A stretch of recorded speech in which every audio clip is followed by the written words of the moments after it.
Hi friends, praise the Lord. ఈరోజు ఈ వీడియోలో ఇశ్రాయేలీల్ని పరిపాలించిన రెండవ రాజైన దావీదు జీవితం గురించి తెలుసుకుందాము. సమూయేలు సౌలును రాజుగా చేసినందుకు బాధపడుతున్నాడని యెహోవా సమూయేలుతో దావీదును అభిషేకించమన్నాడు. ముందుగా దావీదు ఎవరి కుమారుడో తెలుసుకుందాము. రూతుకి బోయాజుకి పుట్టిన కుమారుడు ఓబేదు. ఓబేదు యెషయిని కనెను. యెషయి రాజైన దావీదును కనెను. యెషయికి దావీదు ఒక్కడే కుమారుడు కాదు. యెషయి యూదా గోత్రం నుండి వచ్చినవాడు. యెషయికి 8 మంది కుమారులు, 2 కుమార్తెలు ఉన్నారు. వారి పేర్లు ఎక్కడుంది ఏంటి అనేది చూస్తే 1వ దినవృత్తాంతముల గ్రంథము 2వ అధ్యాయము 13వ వచనం నుంచి కనిపిస్తుంది. పెద్దవాడి పేరు ఏలియాబు, రెండవ వాడి పేరు అబినదాబు, మూడవ వాడి పేరు షమ్మాను, 4వ వాడి పేరు నెతనీలు, 5వ వాడి పేరు రద్దయి, 6వ వాడు ఓజేము, 7వ వాడు దావీదు, 8వ వాడి పేరు గురించి ప్రస్తావించబడలేదు. కుమార్తెలు సెరూయా, అబిగయీలు. ఇది యెషయి కుటుంబం గురించి. సౌలు రాజుగా పరిపాలిస్తున్న కాలంలో సౌలు దేవునికి అవిధేయత చూపటం వల్ల, ఈ కారణం వల్ల సమూయేలు దుఃఖంతో బాధపడుతుండేవాడు. అయితే దేవుడు సమూయేలుతో, నువ్వు నేను విడిచిన సౌలు గురించి నువ్వెందుకు బాధపడుతున్నావు? నీ కొమ్మును తైలంతో నింపు, లే, బెత్లెహేములో యెషయి కుమారుల్లో ఒకణ్ణి నేను రాజుగా నియమించాను అని చెప్తాడు. అప్పుడు సమూయేలు, దేవా, నేను ఎలా వెళ్ళగలను? సౌలుకు ఈ విషయం తెలిస్తే నన్ను చంపేస్తాడు అని అనగా, అందుకు యెహోవా ఒక పెయ్యిని తీసుకుని పోయి యెహోవాకు బలిపశువును వధించడానికి, బల్యార్పణ అర్పించడానికి యెషయిని పిలువుము. అప్పుడు నువ్వేం చేయాలో నేను చెప్తాను, ఎవరి పేరు చెప్తానో వాళ్ళని అభిషేకించు అని అంటాడు. అలా సమూయేలు బెత్లెహేము ప్రాంతానికి వచ్చినప్పుడు ఆ ఊరి వాళ్ళు భయపడ్డారు. సమాధానంగా వస్తున్నావా అని సమూయేలును అడిగితే, సమాధానంగా వస్తున్నాను అని సమూయేలు సమాధానం ఇచ్చాడు. సమూయేలు యెషయి కుమారుల్లో అందరినీ పరీక్షిస్తాడు, ఒక్కడిని తప్ప. దేవుడు వారెవరినీ కోరుకోలేదు. కానీ అప్పుడు సమూయేలు యెషయితో, నీ కుమారులంతా ఇక్కడే ఉన్నారా అని అడిగినప్పుడు, చిన్నవాడు ఉన్నాడు, వాడు గొర్రెలు కాస్తున్నాడు అని అనగా, సమూయేలు అతన్ని ఇక్కడికి త్వరగా పిలిపించు అని యెషయితో అనగా దావీదును తీసుకొని వచ్చారు. దావీదు ఎర్రనివాడు, చక్కని నేత్రములు కలవాడు, సుందరమైనవాడు. దావీదు రాగానే దేవుడు, నేను కోరుకున్నవాడు ఇతడే, నీవు లేచి వానిని అభిషేకించమని చెప్పాడు. అలా సమూయేలు దావీదు అన్నల ఎదుట దావీదును అభిషేకించాడు. అప్పటి నుండి యెహోవా ఆత్మ దావీదు మీదకి బలంగా వచ్చింది. తర్వాత సమూయేలు తన ఇంటికి రామా అనే ప్రాంతానికి వెళ్ళిపోయాడు. యెషయి చిన్న కుమారుడైన దావీదు ఏం చేసేవాడంటే గొర్రెలు కాస్తూ ఉండేవాడు. అంటే గొర్రెల కాపరి. గొర్రెలను తినడానికి, అనేక మృగాల నుండి వాటిని తినడానికి వచ్చినప్పుడు ఎలుగుబంటిని, సింహాన్ని చంపి వాటి నుండి గొర్రెలను కాపాడిన ధైర్యశాలి, మంచి కాపరి. తండ్రి చెప్పిన మాట శ్రద్ధగా వినేవాడు. దావీదు గొర్రెలు కాస్తూ, వాయిద్యాలు వాయిస్తూ, పాటలు పాడుతూ ఉండేవాడు. అయితే సమూయేలు దావీదును అభిషేకించిన తర్వాత సౌలు దగ్గరికి యెహోవా దగ్గర నుండి ఒక దురాత్మ ఒకటి వచ్చింది. అప్పుడు దాసులు సౌలుతో, చమత్కారంగా సితారను వాయించే ఒక వ్యక్తిని విచారించడానికి మాకు అనుమతి ఇవ్వండి, సెలవిమ్మని అడిగి సితారను వాయించినప్పుడు నువ్వు బాగుపడతావు అని రాజుతో అన్నప్పుడు సౌలు వాళ్ళకు అనుమతిస్తాడు. సితారను చమత్కారంగా వాయించేవారిని ఈ సేవకులు వెతుకుతారు. అప్పుడు వారికి దావీదు కనిపిస్తాడు. అలా సౌలుతో దాసులు ఇలా అంటున్నారు, ఒకడు రాజా, బెత్లెహేములో యెషయి కుమారుడైన దావీదు చమత్కారంగా వాయించగలవాడు సితారను. అతడు బహుశూరుడు, యుద్ధశాలి, మాట నేర్పరి, ఇంకా యెహోవా అతనికి తోడై ఉన్నాడు అని సౌలుకు చెప్తాడు. అప్పుడు సౌలు యెషయి దగ్గరికి తన దూతలను పంపి, గొర్రెలు కాస్తున్న నీ కుమారుడిని నా దగ్గరికి పంపించమని వర్తమానం పంపిస్తాడు. మొదటిసారి రాజు దగ్గరికి వచ్చే సమయంలో ధనవంతులు ఏదో ఒకటి తీసుకుని వచ్చేవాళ్ళు. అలా యెషయి రొట్టెలను, ద్రాక్షరసపు తిత్తిని, ఒక మేకపిల్లను వేయించి దావీదు చేత సౌలు దగ్గరికి పంపిస్తాడు. దావీదు రాజు ముందు నుంచున్నప్పుడు సౌలుకు బహు ఇష్టం కలిగింది, బహు ఇష్టం పుట్టింది. దావీదును సౌలు తన ఆయుధాలు మోసే వ్యక్తిగా ఉంచాడు. దేవుని దగ్గర నుండి దురాత్మ వచ్చిన ప్రతిసారి దావీదు సితారను పట్టుకుని వాయించగా దురాత్మ అతన్ని విడిచిపోయేది. అయితే ఒకానొక సమయంలో ఫిలిస్తీన్లు యుద్ధానికి వచ్చారు. అయితే ఫిలిస్తీన్ల వైపు గాతు వాడైన గొల్యాతు అనే వ్యక్తి ఉన్నాడు. ఈ గొల్యాతు శూరుడు, ఇక 6 మూరల జానడి ఎత్తుగా ఉన్న వ్యక్తి. యుద్ధ కవచం ధరించాడు. ఆ కవచం అనేది 5,000 తులాల రాగి గలది. అతని కాళ్లకు రాగి కవచం, అతని భుజాల మధ్య రాగి బల్లం ఒకటి పట్టుకొని ఉన్నాడు. ఇశ్రాయేలీలతో, మీలో ఎవరైనా నన్ను ఓడించి చంపితే మేము మీకు దాసులమవుతాము, అలాగే నేను మీలో ఒకడిని చంపితే మీరు నాకు దాసులవుతారు అని చెప్తాడు. ఆ మాటలు విన్న సౌలు, అతని సైన్యంలో ఉన్న వాళ్ళంతా గొల్యాత్ మాటలకు భయపడి ఎవరూ యుద్ధానికి ముందుకు పోలేదు. అయితే ఇక్కడ దావీదు సౌలుతో ప్రతిక్షణం ఉండేవాడు కాదు. దురాత్మ పట్టినప్పుడు సితారను వాయించి అతను బాగుపడే వరకు అక్కడ ఉండి తర్వాత తన తండ్రి గొర్రెలు కాస్తూ ఉండేవాడు. యెషయి ముసలివాడిగా ఉన్నాడు. యెషయి 3 పెద్ద కుమారులైన ఏలియాబు, అబినదాబు, షమ్మా అనే వాళ్ళు సౌలు వెంట యుద్ధానికి వెళ్లారు. యెషయి దావీదును పిలిచి, నీ అన్నల కోసం వేయించిన తూమెడు గోధుమలను, 10 రొట్టెలను, జున్నుగడ్డలను తీసుకుని సహస్రాధిపతికి ఇచ్చి, నీ అన్నలు క్షేమంగా ఉన్నారో లేదో ఆనవాళ్ళొకటి తెమ్మని చెప్తాడు. యుద్ధం అనేది ఏలా అనే లోయలో జరుగుతుంది.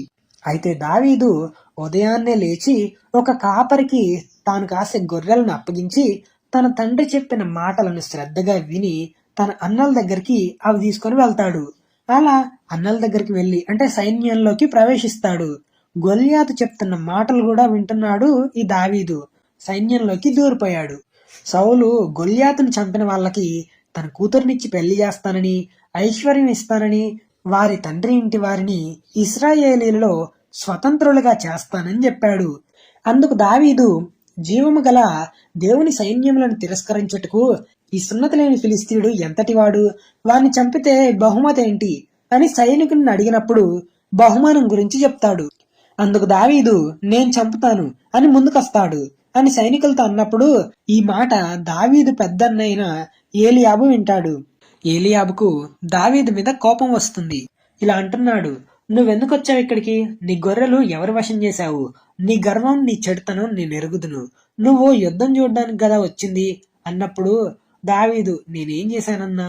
ఒక్క మాట మాత్రమే అన్నాను కదా అని తన అన్న దగ్గర నుండి వెళ్లి 4 సైనికులతో అలాగే అడుగుతాడు.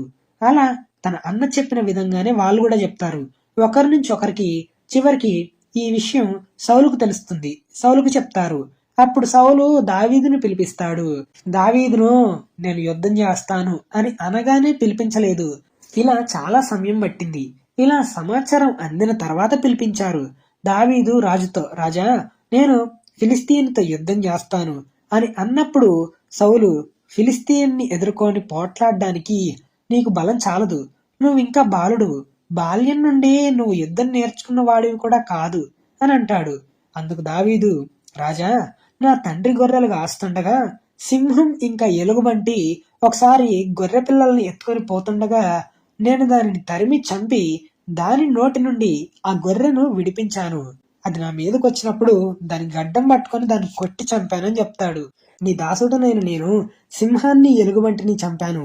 జీవము గల దేవుని సైన్యములను తిరస్కరించిన ఈ సున్నతిలేని ఫిలిస్తీయుడు వాటిలో ఒక దాని వల్ల అవుతాడని, సింహం యొక్క బలం నుండి ఇంకా ఎలుగుబంటి యొక్క బలం నుండి నన్ను రక్షించిన యెహోవా ఈ ఫిలిస్తీన్ చేతుల నుండి కూడా నన్ను విడిపిస్తాడు అని దేవుని మీద విశ్వాసం, విధేయత కలిగి విజయం సాధిస్తాను అని రాజుకు చెప్తాడు.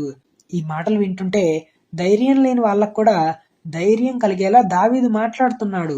అందుకు సౌలు, యెహోవా నీకు తోడుగా ఉండునుగాక అని దావీదును యుద్ధానికి పంపించాడు.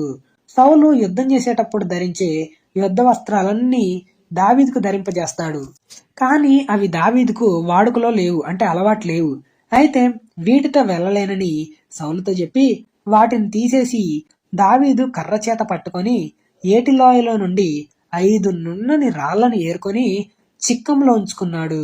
వడిసె చేతిలో పట్టుకొని గొల్యాతు దగ్గరకు వస్తాడు. గొల్యాతు డాలు మోసే వ్యక్తి తనకు ముందుగా నడవగా ఆ ఫిలిస్తీయుడు బయలుదేరి దావీదు దగ్గరకు వచ్చి బాలుణ్ణి చూసి తృణీకరించాడు. గొల్యాతు దావీదుని చూసి, కర్ర తీసుకొని నా మీదకి వస్తున్నావే, నేనేమైనా కుక్కనా అని అంటాడు. అలానే గొల్యాతు ఆరాధించే దేవతల పేరున దావీదును శపించాడు. గొల్యాతు ఇలా అంటున్నాడు, నా దగ్గరికి రా, నేను నీ మాంసాన్ని ఆకాశ పక్షులకు, భూమృగాలకు వేస్తాను అని అంటాడు.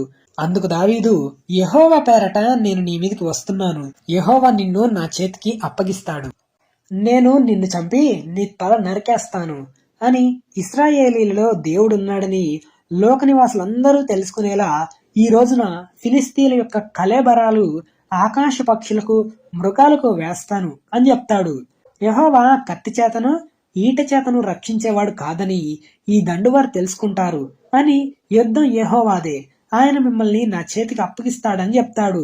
వాళ్ళిద్దరూ యుద్ధం చేయడానికి ముందుకొచ్చినప్పుడు దావీదు తన సంచిలో నుండి రాయిని తీసి వడిసెలో పెట్టుకొని విసిరాడు. ఫిలిస్తీన్ నుదిటను కొట్టాడు. అప్పుడు గొల్యాతు ఒక్క దెబ్బతో నేలను బోర్ల పడ్డాడు. అప్పుడు దావీదు అతని కత్తితో తన తలను తెగవేశాడు. అంటే తన తలను మొండాన్ని వేరు చేశాడు, నరికేశాడు. పరాక్రమం కలిగిన శూరుడైన గొల్యాతు చనిపోవడం చూసిన ఫిలిస్తీన్లు పారిపోయారు. అప్పుడు ఇశ్రాయేలీల వాళ్ళు యూదా వాళ్ళు లేచి జయము జయము అని అరిచి ఫిలిస్తీన్లను లోయ వరకు, షెరాయిము, ఎక్రోను వరకు హతం చేశారు. ఇంకా వారి పట్టణములనేవి కూలిపోయాయి. అయితే ఇశ్రాయేలీలు ఫిలిస్తీన్లను తరిమిన తర్వాత ఫిలిస్తీన్ల డేరాల దగ్గరకు వచ్చి దోచుకున్నారు. అయితే దావీదు ఆ ఫిలిస్తీని ఆయుధాలు తన డేరాలో ఉంచుకొని గొల్యాతు తలను యెరూషలేముకు తెచ్చాడు. సౌలు దగ్గరికి తీసుకొని వస్తాడు. అప్పుడు సౌలు దావీదును చూసి, నీవు ఎవరి కుమారుడవు అని అడగగా దావీదు, నేను బెత్లెహేమీయుడైన యెషయి అను నీ దాసుని కుమారుణ్ణి అని చెప్తాడు. దావీదు సౌలుతో మాట్లాడిన తర్వాత సౌలు కుమారుడైన యోనాతాను హృదయంలో దావీదు హృదయంతో కలిసిపోయింది.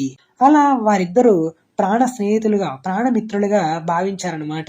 ఆ రోజు సౌలు దావీదును తన ఇంటికి వెళ్ళనివ్వకుండా సౌలు అతన్ని చేర్చుకున్నాడు. సౌలు దావీదును ఎక్కడికి పంపిస్తే అక్కడికి వెళ్లి సుబుద్ధి కలిగి పని చేసుకొని వచ్చేవాడు గనుక సౌలు యోధుల మీద నియమించాడు దావీదును.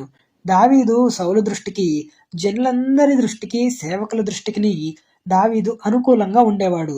ఇశ్రాయేలీల ఊర్లన్నిటిలో నుండి సౌలు 1000 కొలది, దావీదు 10,000 కొలది అని స్తుతులు పాడుతూ వస్తున్నారు. ఈ మాట సౌలుకు నచ్చలేదు. ఇక్కడి నుంచి సౌలు దావీదు మీద విషపు చూపు నిలిపాడు. దావీదు రాజ్యం తప్ప మరేం తీసుకుంటాడు అని అనుకున్నాడు మనసులో. తర్వాత రోజు సౌలు మీదకి దురాత్మ వచ్చినప్పుడు దావీదు సితారును వాయించేటప్పుడు తన ఈటను 2 సార్లు చంపడానికి ప్రయత్నిస్తాడు దావీదును. కానీ దావీదు 2 సార్లు తప్పించుకుంటాడు. దేవుడు దావీదుకు తోడై ఉండటం చూసిన సౌలు భయపడ్డాడు. సౌలు దావీదును తన దగ్గర ఉండనీయకుండా సహస్రాధిపతిగా చేశాడు. అతడు జనుల ముందు వస్తూ పోతూ ఉండేవాడు. అయితే దావీదు అన్ని విషయాలలో సుబుద్ధి కలిగి ప్రవర్తించాడు.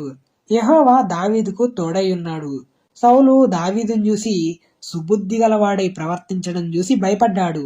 సౌలు దావీదును చంపాలనుకొని తన చెయ్యి మీద పడకుండా ఫిలిస్తీన్లతో యుద్ధం చేసినప్పుడు వాళ్లే దావీదును చంపుతారనుకొని చిన్న కూతురైన మీకాలుకు దావీదంటే ఇష్టం అని తెలుసుకొని పెళ్లి చేయాలని దావీదును పిలిపించి దావీదుకు చెప్తాడు. అయితే సౌలు దావీదుకి చెప్పినప్పుడు దావీదులా అంటున్నాడు, రాజుకు అల్లడవ్వడానికి నేనెంతటి వాడను, నా స్థితి అయినా ఇంకా నా తండ్రి కుటుంబం ఇశ్రాయేలీల్లో ఏ పాటిది అని సౌలుతో అంటాడు. అయితే రాజు దావీదు దగ్గరికి సేవకులను పంపించి, రాజు నీ మీద ఇష్టం కలిగి ఉన్నాడు అని అటు ఇటు చేసి ఒప్పిస్తారు. అలా దావీదుకు కూడా ఇష్టం కలిగి మీకాలును పెళ్లి చేసుకుంటాడు. దేవుని కృప దావీదుకు తోడుగా ఉండెను. దావీదు పేరు బాగా వినిపించింది ప్రజలలో, అంటే పేరు ప్రఖ్యాతులు వచ్చాయి. సౌలు యోనాతానుతో తన సేవకులతో దావీదును చంపమనంటాడు. అయితే యోనాతాను దావీదుకు ఈ విషయం గురించి చెప్పగా రహస్య స్థలములో ఉండమని చెప్తాడు. యోనాతాను తన తండ్రి ద్వారా దావీదును ఏం చేయనని ప్రమాణం చేసిన తర్వాత దావీదును సౌలు దగ్గరికి తీసుకొని వస్తాడు. దావీదు సౌలు సన్నిధిలో ఉన్నాడు. తర్వాత ఫిలిస్తీన్లతో దావీదు యుద్ధం చేయించి తిరిగి వస్తాడు. అప్పుడు సౌలుకు దురాత్మ పట్టుకుంది. సౌలు దావీదును చంపాలని ఈటను విసురుతాడు. కాని దావీదు తప్పించుకుంటాడు. దావీదును చంపాలని సౌలు ఉదయం దావీదును పట్టుకోవడానికి మీకాలు ఇంటికి సైనికులను పంపిస్తాడు. మీకాలు ఆ రోజు రాత్రే దావీదును కిటికీ మార్గం నుండి తప్పించింది. మీకాలు ఒక గృహదేవత బొమ్మ తీసి మంచం మీద పెట్టి మేకబొచ్చు తలవైపు ఉంచి దుప్పటితో కప్పింది. సౌలు దూతలు వచ్చినప్పుడు దావీదు రోగి అయి ఉన్నాడని చెప్తుంది. సౌలుకు ఈ వర్తమానం అందించగా మంచంతో సహా తీసుకుని రండని అంటాడు. అప్పుడు సైనికులు లోపలికి వచ్చి చూస్తే అక్కడ మేకబొచ్చుకల మంచం ఒకటి కనపడింది. అంటే దావీదు తప్పించుకొని పోయాడని తెలుస్తుంది. అయితే దావీదు సమూయేలు దగ్గరకు వచ్చి జరిగిన విషయం అంతా చెప్తాడు. అప్పటి వరకు రామాలో ఉన్న వాళ్ళంతా నాయోతు అనే ప్రాంతానికి వచ్చి నివసిస్తారు. ఈ విషయం సౌలుకు తెలిసి 3 సార్లు దూతలను పంపగా వాళ్ళు ప్రవక్తలతో కలిసి ప్రకటించారు. తర్వాత సౌలు కూడా దావీదును వెతకడానికి వచ్చి ప్రవక్తలలో కలిసి ప్రకటిస్తాడు. దేవుని ఆత్మ సౌలు మీదకి వచ్చినప్పుడు రాత్రి పగళ్ళు ప్రకటిస్తాడు. తర్వాత దావీదు యోనాతాను దగ్గరికి పారిపోయి వస్తాడు. యోనాతానుతో అంటాడు, నేను నీ తండ్రి దృష్టికి ఏం పాపం చేశానని నన్ను చంపాలని చూస్తున్నాడు. రేపు అమావాస్య, తప్పక రాజుతో భోజనం చేయాల్సింది అని ఉండగా దావీదు తన కుటుంబంతో బెత్లెహేముకు వెళ్ళడానికి యోనాతాను అనుమతి తీసుకుని వెళ్తాడు. అప్పుడు సౌలు అమావాస్య రోజు సౌలు భోజనం చేయడానికి వస్తాడు. కానీ దావీదు ఆ సమయానికి రాలేదు. దావీదు సౌలుతో భోజనం చేయడానికి రాలేదు. ఆ స్థలం దావీదు స్థలం అనేది ఖాళీగా ఉండిపోయింది. సౌలు అమావాస్య రోజు ఏమనలేదు. అతడికి ఏదైనా సంభవించిందేమో, అపవిత్రుడై ఉన్నాడేమో అని అనుకున్నాడు. తర్వాత రోజు కూడా ఖాళీగా ఉండటంతో యోనాతానుని అడుగుతాడు. అప్పుడు దావీదు బెత్లెహేముకి బలి అర్పించడానికి తన కుటుంబంతో నా అనుమతి తీసుకుని వెళ్ళాడు అని చెప్పగా సౌలు యోనాతాను మీద కోప్పడి దావీదు బ్రతికినంత కాలం నీ బదులు అతడు రాజుగా ఉంటాడు అని అంటాడు. అందుకు యోనాతాను, దావీదు ఏం తప్పు చేశాడని నువ్వు చంపాలనుకుంటున్నావు అని అడగగా కోపంతో సౌలు ఈటను విసిరాడు. కాని యోనాతాను తప్పించుకున్నాడు. తన తండ్రి దావీదును చంపాలని అనుకుంటున్నాడని దావీదుకు ఈ వర్తమానం తెలియజేస్తాడు. అయితే అమావాస్యకి ముందు యోనాతాను దావీదుకు ఒక విషయం గురించి చెప్తాడు. 3 రోజులు నువ్వు ఏసేలు అనే బండ దగ్గరుండు. నేను 3 బాణాలు గురి చూసి వేస్తాను. నేను బాణాలు వెతకమని పనివాణ్ణి పంపిస్తాను. ఆ పనివానితో బాణములు ఈ తట్టు ఉన్నవి పట్టుకొని రమ్మని చెప్తాను. అప్పుడు నువ్వు నిర్భయంగా బయటికి రావచ్చు. నీకు ప్రమాదం ఏం లేదు అని అర్థం. ఒకవేళ ఇలా అంటే బాణములు అవతలున్నాయి అని చెప్తే పారిపొమ్మని అర్థం అని చెప్తాడు. ఇలా దావీదు వర్తమానం అందుకొని నోబు దేశానికి వెళ్తాడు. దావీదు నోబు దేశానికి వచ్చి ఆ దేశంలో యాజకునిగా పనిచేస్తున్న అహీమెలెకు దగ్గరకు వస్తాడు. అయితే అహీమెలెకు దావీదు రాకకు భయపడి నువ్వు ఒంటరిగా వచ్చావెందుకని అంటాడు. అందుకు దావీదు, నేను రాజు అప్పగించిన పని విషయమై వచ్చాను. ఈ పని గురించి ఎవరికీ చెప్పొద్దు అని రాజు నాకు చెప్పాడు అని దావీదు అంటాడు. అలానే అహీమెలెకుతో తినడానికి నీ దగ్గర ఏమైనా ఉందా అని అడుగుతాడు. అందుకు అహీమెలెకు 5 రొట్టెలున్నాయి. అవి దేవుని సన్నిధిలో ఉంచిన ప్రతిష్టమైన రొట్టెలు, సాధారణమైన రొట్టెలు కావు. అవి పరిశుద్ధంగా ఉన్న వాళ్ళకి, స్త్రీలకు దూరంగా ఉన్న వారికి ప్రతిష్టమైన రొట్టెలు తినొచ్చు అని అంటాడు. అప్పుడు దావీదు, నేను 3 రోజులు ప్రయాణం చేసి వచ్చినప్పటి నుండి నేను స్త్రీలకు దూరంగా ఉన్నాను, పరిశుద్ధంగా ఉన్నాను అని అంటాడు. 5 రొట్టెలనేవి దేవుని సన్నిధిలో మిగిలిన రొట్టెలను దావీదుకిస్తాడు యాజకుడు. అయితే ఆ దినమున సౌలు సేవకులలో దోయగు అనే ఏదోమీయుడు సౌలు పశువుల కాపరులకు పెద్ద అక్కడున్నాడు. నోబు దేశంలో ఉన్నాడు. దావీదు యాజకునితో, రాజు పని చెప్పిన పని తొందరగా చేయాలని నేను నా ఆయుధాలను ఏమీ తీసుకొని రాలేదు. ఇక్కడ నీ దగ్గర కత్తైనా ఈటైనా ఉందా అని యాజకుడైన అహీమెలెకును అడుగుతాడు. అందుకు అహీమెలెకు ఏలాలోయలో గొల్యాతును చంపిన అంటే ఫిలిస్తీన్ ఖడ్గం తప్ప వేరొకటి లేదు అని అనగా ఆ ఖడ్గం తీసుకొని సౌలుకు భయపడి గాతు రాజైన ఆకీషు రాజు దగ్గరకు వస్తాడు. సౌలు 1000 కొలది, దావీదు 10,000 కొలది అని గాన ప్రతిగానాలు చేసిన దావీదు ఇతనే కదా రాజా అని సేవకులు అంటారు. అందుకు దావీదు ఆ ఆకీషు రాజుకు భయపడి వారి ఎదుట వెర్రివాన్లా నటించాడు. పిచ్చి చేష్టలు చేస్తున్నాడని ఆకీషు రాజు సేవకుల మీద కోప్పడి అతన్ని బయటికి పంపించారు. అలా దావీదు అక్కడి నుండి అదుల్లాము గుహలోకి తప్పించుకొని పోయాడు. దావీదు సహోదరులు ఇంకా తండ్రి ఇంటి వారందరూ ఈ సంగతి విని అతని దగ్గరకు వచ్చారు. ఇంకా ఇబ్బందులు కలిగిన వారు, అప్పులు చేసుకున్న వారు, సమాధానంగా లేని వారందరూ దావీదు దగ్గరికి చేరారు. అయితే దావీదు వారికి అధిపతి అయ్యాడు. వారంతా కలిసి 400 మంది అయ్యారు. అంటే 400 మంది ఉన్నారు. తర్వాత దావీదు మోయాబు దేశంలో మిస్పా అనే ప్రాంతానికి మోయాబు యొక్క రాజుతో అక్కడ తల్లిదండ్రులను ఉండనిమ్మని మనవి చేశాడు. మోయాబు దేశపు యొక్క రాజు అనుమతితో కొండలలో నివసిస్తాడు. దావీదు కొండల్లో నివసిస్తుండగా గాదు ప్రవక్త వచ్చి ఇక్కడ ఉండకండి, యూదా దేశానికి పారిపోమ్మని చెప్తాడు. అలా దావీదు యూదా దేశానికి పారిపోయి హారేతు అడవులలోకి వస్తాడు. అప్పుడు సౌలుకు దావీదు ఉన్న ప్రదేశం అనేది వర్తమానం ద్వారా తెలుస్తుంది. అయితే సౌలు గిబియా నివాసుల దగ్గరకు వచ్చి, యోనాతాను దావీదు నిబంధన చేసుకున్న సంగతి నాకెందుకు చెప్పలేదు, మీరెందుకు నా మీద కుట్ర చేస్తున్నారు అన్నాడు. అప్పుడు ఏదోమీయుడైన దోయేగు, దావీదు నోబు దేశానికి పారిపోయాడు రాజా అని చెప్తాడు. అయితే అహీటుబు కుమారుడైన అహిమేలకు దగ్గరికి రావడం నేను చూశాను అని చెప్తాడు. యాజకుడు దేవుని పక్షాన దావీదుకు సహాయం చేశాడని చెప్తాడు. అయితే రాజు యాజకులందరినీ పిలిపించి అహిమేలకుని అడుగుతాడు, నువ్వు దావీదును నాకు అప్పగించకుండా ఎందుకు సహాయం చేశావు అని అంటాడు. దావీదుతో కలిసిపోయారని అంటాడు. అయితే రాజు దోయగుతో యాజకులను చంపమని అంటాడు. అలా 85 మంది యాజకులను చంపేస్తారు. అలానే నోబో దేశంలో ఆడవారిని, పిల్లలని, గొర్రెలను అన్నిటినీ చంపేస్తారు. అయితే అహిమెలకు కుమారుడైన అబ్యాతారు తప్పించుకొని పోయి దావీదు దగ్గరకు వస్తాడు. దావీదుకు జరిగిన సంగతి చెప్తాడు.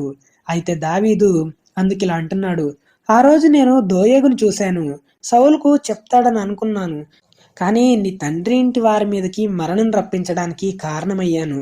నువ్వు భయపడకు, నా దగ్గర ఉండమని చెప్తాడు. అయితే తర్వాత ఫిలిస్తీయులు కెయిలా అనే ప్రాంతం మీద కళ్ళముల మీద ధాన్యాన్ని దోచుకోవడానికి యుద్ధానికి వస్తున్నారు అని దావీదుకు వినబడింది. తర్వాత దావీదు ఫిలిస్తీయుల మీద యుద్ధానికి వెళ్లి విజయం సాధిస్తాడు. కెయిలా కాపురస్తులను రక్షిస్తాడు. అబ్యాతారు కూడా దావీదుతో పాటే ఉన్నాడు. దావీదు ఎక్కడికి వెళ్తే సౌలు అక్కడికి వస్తూ ఉండేవాడు. కానీ సౌలుకు దావీదు చిక్కలేదు. అయితే దావీదు దేవునికి ప్రార్థించాడు, కెయిలా ప్రజలు నాకు సహాయం చేస్తారా అని ప్రార్థించగా వారు నీకు సహాయం చేయరు, అక్కడి నుండి వెళ్ళిపో అని దేవుడు సమాధానం ఇస్తాడు. అలా దావీదు తన దగ్గరున్న 600 మంది ప్రజలతో పారిపోతాడు. దావీదు పారిపోయాడని సౌలు విని వెళ్ళలేదు. తర్వాత అరణ్యంలో కొండ ప్రాంతం దగ్గరికి జీపు అనే ప్రదేశంలో నివసించాడు. యోనాతాను దావీదును కలిసి బలపరిచి, నువ్వు భయపడకు, నా తండ్రి నిన్ను పట్టుకోలేడు, నువ్వు ఇశ్రాయేలీలకు రాజు అవుతావు, నేను నీకు సహకారినవుతాను అని చెప్పి యోనాతాను బలపరిచి వెళ్ళిపోతాడు. జీఫీయులు సౌలుకు వర్తమానం అందిస్తారు, దావీదు మా మధ్య కొండ ప్రాంతంలో ఉన్నాడు. అయితే ఈ మాట అంటే సౌలు దావీదును పట్టుకోవడానికి వస్తున్నాడు అని తెలిసి దావీదుకు తెలిసి మాయోను అనే అరణ్యంలోకి వెళ్తాడు, అక్కడ నివసిస్తాడు. అయితే ఈ విషయం కూడా సౌలుకు తెలిసి సౌలేమో ఆ తట్టున, దావీదేమో ఈ తట్టున అంటే పర్వతం దగ్గర ఉంటారు. ఒకళ్ళేమో ముందలుంటే ఒకళ్ళేమో వెనకాలంటారు. ఇలా ఉండగా సౌలు దూత ఒకడు వచ్చి ఫిలిస్తీన్లు దండెత్తి మన దేశంలోకి వచ్చారని సౌలుకు తెలియజేస్తాడు. అయితే సౌలు తిరిగి తన దేశానికి వెళ్తాడు. తర్వాత దావీదు ఎన్గేది అనే ప్రాంతానికి వచ్చి కొండ ప్రాంతంలో నివసిస్తాడు. సౌలు ఫిలిస్తీన్లను తరమడం మాని దావీదు ఎన్గేది అనే అరణ్యంలో ఉన్నాడని తెలుసుకొని సౌలు 3000 మంది సైన్యంతో ఇశ్రాయేలీల్ని ఏర్పరచుకొని కొండమేకలకు వాసములకు శిలాపర్వతముల మీద దావీదును అతని జనులను వెతకడానికి బయలుదేరారు. అయితే ఆ మార్గంలో ఉన్న గొర్రెల దొడ్లకు రాగా అక్కడ ఒక గుహ కనపడింది. అందులో సౌలు శంఖాని వర్తికి గుహలోకి వస్తాడు. అయితే ఆ గుహలోనే దావీదు ఇంకా అతని దగ్గరున్న ప్రజలంతా అక్కడ ఉన్నారు. అప్పుడు ప్రజలంతా, దేవుడు నీ శత్రువును అప్పగించాడు, నీకు ఏది మంచిదో అది చేయమని చెప్తారు. అప్పుడు దావీదు సౌలుకు తెలియకుండా అతని పై వస్త్రపు చెంగును కోశాడు. దావీదు తాను కోసిన దాని గురించి బాధపడి, ఇతడు యెహోవా చేత అభిషేకం నొందినవాడు, యెహోవా చేత అభిషక్తుడైన నా ప్రభువునకు నేను ఈ కార్యం చేయను, యెహోవాను బట్టి అతన్ని చంపను అని తన జనులతో చెప్తాడు. ఈ మాటలు చెప్పి దావీదు తన ప్రజలను అడ్డగించి సౌలు మీదకి పోనివ్వకుండా వారిని ఆపుతాడు. తర్వాత సౌలు లేచి గుహలో నుండి బయటకొస్తాడు. దావీదు కూడా గుహలో నుండి బయటకు వచ్చి సౌలును పిలుస్తాడు. నా ఏలినవాడా రాజా అని సౌలును వెనక నుండి కేక వేశాడు. సౌలు వెనక్కి తిరిగి చూడగా దావీదు సాష్టాంగ నమస్కారం చేసి, నువ్వు ప్రజల మాటలు ఎందుకు వింటున్నావు, దావీదు నీకు కీడు చేస్తాడు అని ప్రజలు అంటున్న మాటలు నువ్వెందుకు వింటున్నావు అని దావీదు సౌలుతో అంటాడు. ఒక్కసారి ఆలోచించు రాజా, ఈరోజు యెహోవా నిన్ను నా చేతికి అప్పగించినప్పటికీ నాతో ఉన్న ప్రజలు కొందరు నిన్ను చంపమని నాతో చెప్పారు. నేను నీ యందు కనికరించి సౌలు దేవుని చేత అభిషేకం పొందినవాడు గనుక నా ఏలినవాడిని చంపనని చెప్పాను. నా తండ్రి చూడుము, నిన్ను చంపక నీ వస్త్రపు చెంగు మాత్రమే కోశాను. నేను నీ విషయంలో ఏ పాపం చేయలేదు, అయినా నువ్వు నన్ను చంపాలని చూస్తున్నావు. దేవుడు మనకు న్యాయం తీరుస్తాడు అని అంటాడు. అప్పుడు సౌలు బిగ్గరగా ఏడ్చి, దావీదా నాయనా, ఈ పలుకు నీదేనా? యెహోవా నన్ను నీ చేతికి అప్పగించినా నువ్వు నన్ను చంపకుండా విడిచినందుకు ఈ దినమున నువ్వు నేను చేసిన అపకారానికి ఉపకారం చేసిన వాడివై నా ఎడల నీకున్న ఉపకార బుద్ధిని వెల్లడి చేసితివి గనక నువ్వు నాకంటే నీతిపరుడవు. అసలు ఏ రాజైనా శత్రువులు తన చేతికి చిక్కితే చంపకుండా వదిలిపెట్టరు, కానీ నువ్వు చేసిన దాన్ని బట్టి దేవుడు నీకు మేలు చేస్తాడు అని చెప్పి నా రాజ్యము దేవుడు నీకు ఇచ్చి నిన్ను రాజుగా చేస్తాడని నాకు తెలుసు. కాబట్టి నా తర్వాత నా సంతతి వారిని నిర్మూలన చేయకుండా నా తండ్రి ఇంట్లో నుండి నా పేరు కొట్టివేయబడకుండా ఉండునట్లు యెహోవా నామంలో ప్రమాణం చేయమని అనగా దావీదు ప్రమాణం చేస్తాడు. అలా సౌలు తిరిగి తన ఇంటికి వెళ్తాడు. దావీదు తన జనులతో కొండ స్థలములకు వెళ్లిపోయాడు. అలా కొంతకాలం తర్వాత సమూయేలు ప్రవక్త చనిపోయాడు. రామాలో అతని ఇంటి వద్ద పాతిపెట్టారు. అప్పుడు దావీదు బహుగా దుఃఖించాడు. తర్వాత లేచి పారాను అరణ్యంలోకి వెళ్ళాడు. అక్కడ కర్మేలులోని మాయోను అనే ప్రాంతంలో నాబాలు అనే భాగ్యవంతుడు ఒకడున్నాడు. అతడికి 3000 గొర్రెలను 1000 మేకలు ఉన్నాయి. నాబాలు మోటువాడు, దుర్మార్గుడు. నాబాలు భార్య పేరు అబీగయీలు. ఈ అబీగయీలు జ్ఞానం కలిగిన స్త్రీ, సుబుద్ధి కలిగింది. అయితే నాబాలు కర్మేల్లో తన గొర్రెల బొచ్చు కత్తిరించడానికి వెళ్ళాడు. దావీదు తన పనివారిలో 10 మందిని పిలిచి, మీరు నాబాల్ దగ్గరికి వెళ్ళి ఇలా చెప్పమని అంటాడు. నీ గొర్రెల కాపర్లు నా దగ్గర ఉన్నప్పుడు మేం వారికి ఏ కీడు చేయలేదు. వారు కర్మేలు ప్రాంతంలో గొర్రెలు కాసినప్పుడు వారిది ఏదీ పోగొట్టుకోలేదు. నీ పనివారిని అడిగినా వాళ్ళు కూడా అలాగే చెప్తారు. కాబట్టి నా పనివారికి దయచూపుము అని అంటాడు. అలానే దావీదు సేవకులు నాబాలుకు చెప్తారు. ఈ మాటలు విన్న నాబాలు, దావీదెవడు, యెషయి కుమారుడెవడు? తమ యజమానులను విడిచి పారిపోయిన దాసులు అనేకులున్నారు. నేను సంపాదించిన అన్నపానములను నా గొర్రెల బొచ్చు కత్తిరించి వారి కోసం నేను వధించిన పశుమాంసం తీసి నేను బొత్తిగా ఎరుగని వారికిత్తునా అని దావీదు సేవకులకు చెప్పగా వారు దావీదు దగ్గరకు వచ్చి జరిగిన సంగతి గురించి చెప్తారు. జరిగిన విషయం గురించి చెప్తారు. నాబాలును చంపడానికి దావీదు 400 మందితో బయలుదేరి ప్రయాణమవుతాడు. అయితే 200 మంది వారి సామాన్ల దగ్గర ఉంటారు. అయితే నాబాలుతో అరణ్యంలో ఉన్న పనివాడు ఒకడొచ్చి నాబాలు భార్యకు చెప్తాడు, దావీదు ఇంకా తన సేవకులు మేము గొర్రెలు కాస్తుండగా మాకు ఎలాంటి అపాయం రాకుండా మాకు రాత్రింబగళ్ళు ప్రాకారంలాగా నిలిచారు. మాకు ఎంతో ఉపకారం చేశారు. కానీ నాబాలు వారితో కఠినంగా మాట్లాడాడు. అయితే వారు మనందరి మీద కీడు చేయాలని వారు నిర్ణయించుకున్నారు. ఇప్పుడు నువ్వు ఏం చెయ్యాలో జాగ్రత్తగా ఆలోచించుము అని చెప్తాడు. నాబాలు తన భార్యను ఎవరితో మాట్లాడనిచ్చేవాడు కాదు. అందుకు అబీగయీలు నాబాలు పనికిమాలిన వాడని తన భర్తకు ఏం చెప్పకుండా త్వరపడి 200 రొట్టెలను 2 ద్రాక్షరసపు తిత్తులను వండిన 5 గొర్రెల మాంసాన్ని 5 మానికల వేచిన ధాన్యమును 100 ద్రాక్ష గలలను పనివారితో ముందుకు పంపిస్తుంది. అబీగయీలు వారి వెనక వస్తానని అంటుంది. అలా అబీగయీలు దావీదును ఎదుర్కొంటుంది. అబీగయీలు దావీదును ఎదుర్కొని గాడిద మీద నుండి దిగి సాష్టాంగపడి అతను పాదాలు పట్టుకొని ఇలా అంటుంది, ఈ దోషము అంటే నాబాలు చేసిన దోషము నాదని ఎంచుము. నీ దాసురాలను మాట్లాడనిమ్ము. నేను చెప్పు మాటలు ఆలకించుము. దుష్టుడైన నాబాలును లక్ష్య పెట్టవద్దు. అతని పేరులోనే అతని గుణాన్ని సూచిస్తుంది. నీ దాసురాలనైనా నన్ను క్షమించమని వేడుకుంటుంది. అందుకు దావీదు, నాకు ముందుగా నన్ను ఎదుర్కొని రావడానికి నిన్ను పంపిన ఇశ్రాయేలీయుల దేవుడైన యెహోవాకు స్తోత్రం కలుగునుగాక అని స్తుతిస్తాడు. నేను పగ తీర్చుకోకుండా ఈ దినమున ప్రాణం తీయకుండా నన్ను ఆపినందుకు నీవు ఆశీర్వాదము నొందుదువుగాక. నీవు చూపిన బుద్ధి విషయమై నీకు ఆశీర్వాదం కలుగునుగాక అని దీవించి అబీగయీలు తెచ్చిన ఆహారం స్వీకరించి సమాధాన పడతారు. అంటే ఏ కీడు చేయను అని దావీదు అబీగయీలుతో అంటాడు. అలా అబీగయీలు తిరిగి తన ఇంటికొస్తుంది. అప్పుడు నాబాలు రాజులకు విందు చేసినట్టు తన ఇంట్లో విందు చేస్తాడు. నాబాలు తాగి సంతోషిస్తున్నాడు, బాగా మత్తులో ఉన్నాడు. కాబట్టి అబీగయీలు దావీదు దగ్గరికి వెళ్ళిన విషయం ఏం చెప్పలేదు. అయితే ఉదయం నాబాలుకు మత్తు తగ్గినప్పుడు జరిగిన విషయాన్ని చెప్తుంది. అప్పుడు నాబాలు భయంతో గుండె పగిలింది, రాతిలా బిగుసుకుపోయాడు. 10 రోజులైన తర్వాత యెహోవా నాబాలును మొత్తగా అతడు చనిపోయాడు. తర్వాత దావీదు అబీగయీలును పెళ్లి చేసుకున్నాడు.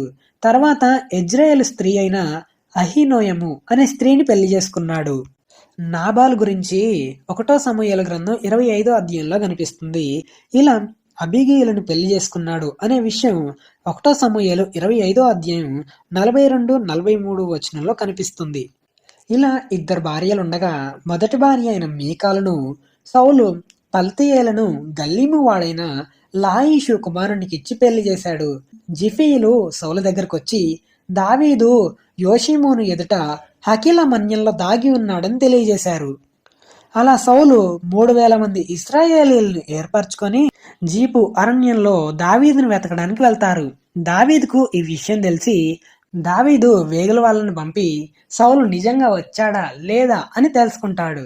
అయితే సౌలు నిజంగా వచ్చాడని దావీదు తెలుసుకొని దావీదు లేచి సౌలు దాగి ఉన్న స్థలం దగ్గరికి రాత్రి సమయంలో దావీదు యోవాబు సహోదరుడైన అభిషయి అనే వ్యక్తిని తీసుకొని రాత్రివేళ సౌలు అతని సైన్యాధిపతి అయిన అబ్నేరు నిద్రిస్తుండగా వారి గుడారం తెలుసుకొని సౌలు నిద్రించే స్థలం దగ్గరికి వెళ్ళినప్పుడు దావీదుతో వచ్చినవాడు, ఇదిగో ఈరోజు దేవుడు నీ శత్రువును అప్పగించాడు, కాబట్టి నీ చిత్తమైతే నేను ఈటను తీసి ఒక్కపోటు పొడిస్తే చనిపోతాడు, ఒక్క దెబ్బతో పరిష్కారం చేస్తాను అని అంటాడు. అందుకు దావీదు ఇతడు యెహోవా చేత అభిషేకం నొందినవాడని మనం చంపకూడదని యెహోవాయే వారిని మొత్తును, అతడు అపాయం వల్ల చనిపోతాడు లేదా యుద్ధానికి వెళ్లి చనిపోతాడు అని చెప్తాడు. యెహోవా చేత అభిషేకం పొందిన వానిని నేను చంపను, అలానే నేను చేయకుండా యెహోవా నన్ను ఆపునుగాక అని చెప్పి సౌలు తలగడ దగ్గరున్న ఈటను నీళ్లబుడ్డిని తీసుకుని వెళ్లారు. యెహోవా చేత వారందరికీ గాఢ నిద్ర కలగగా సౌలు సైన్యంలో ఎవరూ మేల్కోలేదు, ఎవరూ దావీదును చూడలేదు. తర్వాత దావీదు అవతలకు పోయి దూరంగా ఉన్న కొండల మీద నిలిచి అబ్నేరు అని కేకవేసి, దేవుని చేత అభిషేకం పొందిన నీ రాజును నువ్వు సరిగ్గా కాపు కాయలేదు, రాజు యొక్క ఈటను నీళ్లబుడ్డి ఎక్కడున్నాయో చూడమని అంటాడు. యెహోవా జీవంతోడు, నువ్వు మరణశిక్షకు పాత్రుడు, నీ ప్రవర్తన అనుకూలంగా లేదు అని అంటాడు. దావీదు స్వరం విన్న సౌలు నిద్ర మేల్కొని, దావీదా నాయనా, అది నీవేనా అంటే అది నీ స్వరమేనా అని అంటాడు. అందుకు దావీదు, అవును రాజా, నేను దావీదును, కానీ నువ్వెందుకు నన్ను తరుముచున్నావు, నేను నీకు ఏం కీడు చేశాను అనగా అందుకు సౌలు, నేను తప్పు చేశాను అని అంటాడు. దావీదు, రాజా, నీ పనివారి లోకల్ని నా దగ్గరికి పంపించు, ఈటను నీళ్లబుడ్డిని ఇస్తాను అని చెప్పి, యెహోవా ఈరోజు నిన్ను నా చేతికి అప్పగించినా నేను యెహోవా చేత అభిషేకం పొందిన వానిని చంపను, చంపకపోయినందున దేవుడు నా నీతిని నా విశ్వాస్యతను చూసి నాకు ప్రతిఫలం దయచేయును అని అంటాడు. అందుకు సౌలు, దావీదా నాయనా, నీవు ఆశీర్వాదం పొందుదువుగాక, నీవు ఘనకార్యములను పూనుకొని విజయం పొందుతావు అని దావీదును ఆశీర్వదించాడు. అప్పుడు దావీదు తన మార్గమున వెళ్ళాడు, సౌలు తన స్థలానికి తిరిగి వెళ్ళాడు. దావీదు 600 మంది ప్రజలతో 2 భార్యలతో కలిసి, సౌలు రాజు వేరే దేశానికి నేను పారిపోతే నన్ను వెతకడు, అలానే ఇదే ప్రాంతంలో ఉంటే ఎప్పటికైనా సౌలు చేతిలో నాశనం అవుతానని మాయోకు కుమారుడైన ఫిలిస్తీయుడైన ఆకీషు గాతుకి రాజుగా ఉన్న సమయంలో ఆకీషు దగ్గరకు వస్తాడు. వారి కుటుంబాలంతా గాతు ప్రాంతంలో నివసించారు. దావీదు గాతుకి వెళ్లిన సంగతి సౌలుకు తెలిసింది. సౌలుకు తెలిసినా కూడా దావీదును వెతకడం మానేశాడు. దావీదు ఆకీషు రాజును తన ప్రాంతంలో ఒక పట్టణం నివసించడానికి కావాలి అని అడిగినప్పుడు ఆకీషు రాజు సిక్లగు అనే గ్రామాన్ని దావీదుకి ఇచ్చాడు. నేటి వరకు సిక్లగు యూదా రాజుల వశంలో ఉంది. దావీదు పూర్వం నివసించిన స్థలాలలో ప్రయాణస్తులు పోవు మార్గమైన షూరు నుండి ఐగుప్తు వరకు ఉన్న ప్రజలందరినీ గెజెరీయుల మీద ఇంకా అమాలేకీయుల మీద పడి అందరినీ చంపారు. అయితే ఆ దినాలలో ఫిలిస్తీయులు ఇశ్రాయేలీలతో యుద్ధం చేయడానికి ఆకీషు రాజు దావీదును తనతో పాటు తీసుకువెళ్తాడు. ఇదిలా ఉండగా రేపు యుద్ధం అని అన్నప్పుడు సౌలు దగ్గరికి దేవుని మాట తెలియజేయడానికి ఏ ప్రవక్త లేకపోయేసరికి అప్పటికే సౌలు కర్ణపిశాచము చేతబడి చేసే వాళ్ళని ఆ దేశంలో నుండి వెళ్ళగొట్టించాడు. దేవుని వాక్కు కలల ద్వారా ప్రవక్తల ద్వారా అయినా ఏమీ సెలవివ్వలేదు. అప్పుడు కర్ణపిశాచము గల ఒక స్త్రీని ఆశ్రయించి కనుగొని చనిపోయిన సమూయేలు ఆత్మను తన మంత్రశక్తులతో రప్పిస్తుంది. సమూయేలు ప్రత్యక్షమై నీ రాజ్యం నీకు దక్కదు, రేపు నువ్వు నీ కుమారులు యుద్ధంలో చనిపోయి నాతో పాటు ఉంటారు అని చెప్తాడు. అలా తర్వాత రోజు ఆకీషు రాజు దావీదును తనతో పాటు యుద్ధానికి తీసుకొని వెళ్తాడు. కానీ ఫిలిస్తీయుల సర్దారులు దావీదును తిరిగి ఇంటికి పంపిస్తారు. ఫిలిస్తీయుల దండెత్తి యెజ్రెయేలుకు పోయారు. మూడవ దినమున దావీదు సిక్లగు అనే ప్రాంతానికి వచ్చారు, అంటే వాళ్ళు నివసించిన ప్రాంతానికి వచ్చారు. కానీ అంతలో అమాలేకులు దండెత్తి దక్షిణ దేశం మీదను సిక్లగు మీద పడి ఆ ప్రాంతాన్ని తగలబెట్టారు. సిక్లగు ప్రాంతంలో ఉండే గనులేమి అల్పులేమి అందులో ఉన్న ఆడవారినందరినీ చంపకుండా బందీగా తీసుకుపోయారు, చెరపట్టుకొని పోయారు. దావీదు సిక్లగు పట్టణానికి వచ్చినప్పుడు జరిగిన సంగతి తెలుసుకొని తమ భార్యలను కుమారులను కుమార్తెలను చెరలోనికి కొనిపోబడిన సంగతి విని దావీదు మిక్కిలి దుఃఖించాడు. ఆ ప్రజలంతా వారి కుమారులు కుమార్తెలు బట్టి ప్రాణం విసికి దావీదును రాళ్లతో రువ్వి చంపాలనుకున్నారు. ఎందుకంటే దీనికంతటికి కారణం దావీదే అని అనుకున్నారు. అప్పుడు దావీదు ధైర్యం తెచ్చుకొని దేవుని తట్టి తిరిగి ప్రార్థించాడు. దేవా, ఈ సమయానికి నేను ఈ దండుని తరిమితే వాళ్ళు నాకు దొరుకుతారా అని విచారణ చేయగా దేవుడు, నువ్వు వారిని తరిమితే వారు నిశ్చయంగా నీకు దొరుకుతారు, చెరలోనికి కొనిపోబడిన వారందరినీ దక్కించుకుంటావు అని సెలవీయగా అతని దగ్గరున్న 600 మంది ప్రజలు బయలుదేరి బేసోరు వాగు గట్టుకొచ్చారు. అయితే దాంట్లో 200 మంది అలసిపోయి వారి సామాన్ల దగ్గర వాగు దాటలేక అక్కడ ఉండిపోయారు. మిగతా 400 మంది వారిని తరుముతూ వెళ్లారు. ముందుకు ప్రయాణం చేస్తుండగా ఒక ఐగుప్తీయుడు పొలంలో కనిపిస్తాడు. అయితే జనులు ఆ ఐగుప్తీయుడిని దావీదు దగ్గరికి తీసుకొని వస్తారు. అయితే ఆ ఐగుప్తీయుడు 3 రోజుల నుంచి అన్నం తినలేదని తెలుసుకుని దావీదు వానికి భోజనం పెట్టి దాహం తీర్చి అతని ప్రాణం తెప్పరెళ్ళిన తర్వాత దావీదు అతన్ని అడుగుతున్నాడు, ఎవరు నువ్వు, ఏ దేశం నీది, ఎక్కడి నుంచి వస్తున్నావు అని అడుగగా అతడు, నేను ఒక ఐగుప్తీయుణ్ణి, అమాలేకీయుడైన ఒకడికి దాసుడను. 3 రోజుల క్రితం నాకు ఆరోగ్యం బాగలేకపోవడంతో నా యజమానుడు నన్ను విడిచిపెట్టిపోయాడు. మేము దండెత్తి కేరీతీయుల దక్షిణ దేశానికి, కాలేబు సిక్లగు దేశానికి వచ్చి వాటిని దోచుకుని సిక్లగును కాల్చివేశాము అని దావీదుకు చెప్తాడు. అందుకు దావీదు, ఆ దండు వెళ్లిన మార్గానికి నాకు దారి చూపి సహాయం చేస్తావా అని అడిగినప్పుడు, నువ్వు నన్ను చంపను అని ప్రమాణం చేస్తే నేను నీకు దారి చూపిస్తాను అని అనగా అలా దావీదు ప్రమాణం చేస్తాడు. వారికి దారి చూపించాడు ఆ ఐగుప్తీయుడు. అలా వారు అమాలేకీయులను చంపి వారు దోచుకుని వచ్చిన వాటన్నిటినీ దక్కించుకొని తిరిగి ప్రయాణమై 400 మంది కలిసి బేసేరు వాగు దగ్గరికి రాగా సామాన్ల దగ్గర ఉన్న 200 మందికి ఆస్తిలో ఏం రాదు, దోపుడు సొమ్ములో ఏం రాదు, కానీ వారి భార్యలు వాళ్ళ కుమార్తెలు మాత్రమే వాళ్ళకి దక్కుతారు అని ఈ 400 మంది దావీదుతో అంటారు. ఈ 400 మందిలో కొందరు పనికి మాలిన వాళ్ళు అంటారు, కానీ దావీదు అందరికీ సమానంగా ఇవ్వాలి అని చెప్తాడు. అలా వాళ్ళందరూ సమానంగా పంచుకుంటారు. దావీదు అన్ని గ్రామాల పెద్దలకు ఆశీర్వాద సూచనగా దోచుకున్న సొమ్ములో కొంత పంపించాడు. అంతలో సౌలు ఫిలిస్తీయులతో చేసిన యుద్ధంలో సౌలు అతని కుమారులు చనిపోతారు. ఇక్కడి వరకు 1 సమూయేలు 31 అధ్యాయం వరకు. ఇక 2 సమూయేలు 1 నుంచి చూద్దాము. దావీదు అమాలేకీయులను చంపి సిక్లగు ప్రాంతానికి వచ్చినప్పుడు 2 రోజులు అక్కడే ఉన్నాడు. 3వ రోజు బట్టలు చింపుకొని బుగ్గి పోసుకొని ఒకడు సౌలు దండులో నుంచి తప్పించుకొని అమాలేకీయుడు వచ్చి చెప్తాడు దావీదుకు, సౌలు అతని కుమారులు యుద్ధంలో ఓడిపోయి మరణించారు అని దావీదుకు చెప్తాడు. ఇది నీకెలా తెలుసని దావీదు అడిగినప్పుడు అమాలేకీయుడు ఇలా చెప్తున్నాడు, ఆ వ్యక్తి గిల్బోవా పర్వతం మీద నేను అకస్మాత్తుగా వచ్చినప్పుడు సౌలు ఈట మీద ఆనుకొని ఉన్నాడు. అప్పటికీ అతను చావలేదు. నన్ను పిలవగా నేను వెళ్ళాను. తనను చంపమని అనగా ఆ వ్యక్తిని చంపానని సౌలు కిరీటము హస్తకంకణము తీసుకొని నీ దగ్గరకు వచ్చాను అని చెప్తాడు. ఈ వార్త విన్న దావీదు తన బట్టలు చింపుకొని, అతని దగ్గర ఉన్న వారందరూ బట్టలు చింపుకొని, సౌలు అతని కుటుంబం ఇశ్రాయేలీలంతా యుద్ధంలో కూలిపోయారని దుఃఖపడుతూ ఏడుస్తూ ఉపవాసం ఉన్నారు. తర్వాత దావీదు అమాలేక్యుణ్ణి, దేవుడు అభిషేకించిన రాజుని చంపానని చెప్పావు కదా, నీ నోటి మాటే నీకు సాక్ష్యంగా ఉంటుంది, నీ ప్రాణానికి నీవే ఉత్తరవాదివి అని చెప్పి తన వారిలో ఒకరిని పిలిచి చంపిస్తాడు. యూదా వారికి అభ్యాసము చేయాలని ఈ విషయం యాషారు అనే గ్రంథంలో రాయించాడు. ఇది జరిగిన తర్వాత దావీదు యోధా పట్టణానికి నేను పోదునా అని యెహోవా యొద్ద విచారణ చేయగా దేవుడు యోధా పట్టణంలోని హెబ్రోను స్థలానికి వెళ్ళమని దేవుడు సెలవిస్తాడు. దావీదు తన ఇద్దరి భార్యలను తన జనులను హెబ్రోను గ్రామంలో ఉంచుతారు, అంటే కాపురం ఉంటారు. అంతటా యూదా వారు అక్కడికి వచ్చి యోధా వారి మీద రాజుగా ఉండమని దావీదును పట్టాభిషేకం చేస్తారు. అయితే సౌలును పాతిపెట్టిన వాళ్ళు యాబేష్ గీలాదు వాళ్ళని తెలుసుకుని దావీదు వారిని ఆశీర్వదించి యోధా వారి మీద రాజుగా పట్టాభిషేకం చేశారు. కనుక మీరు ధైర్యం తెచ్చుకొని బలాఢ్యులై ఉండమని ఆజ్ఞ ఇచ్చాడు. సౌలు సైన్యాధిపతి అయిన అబ్నేరు చనిపోలేదు.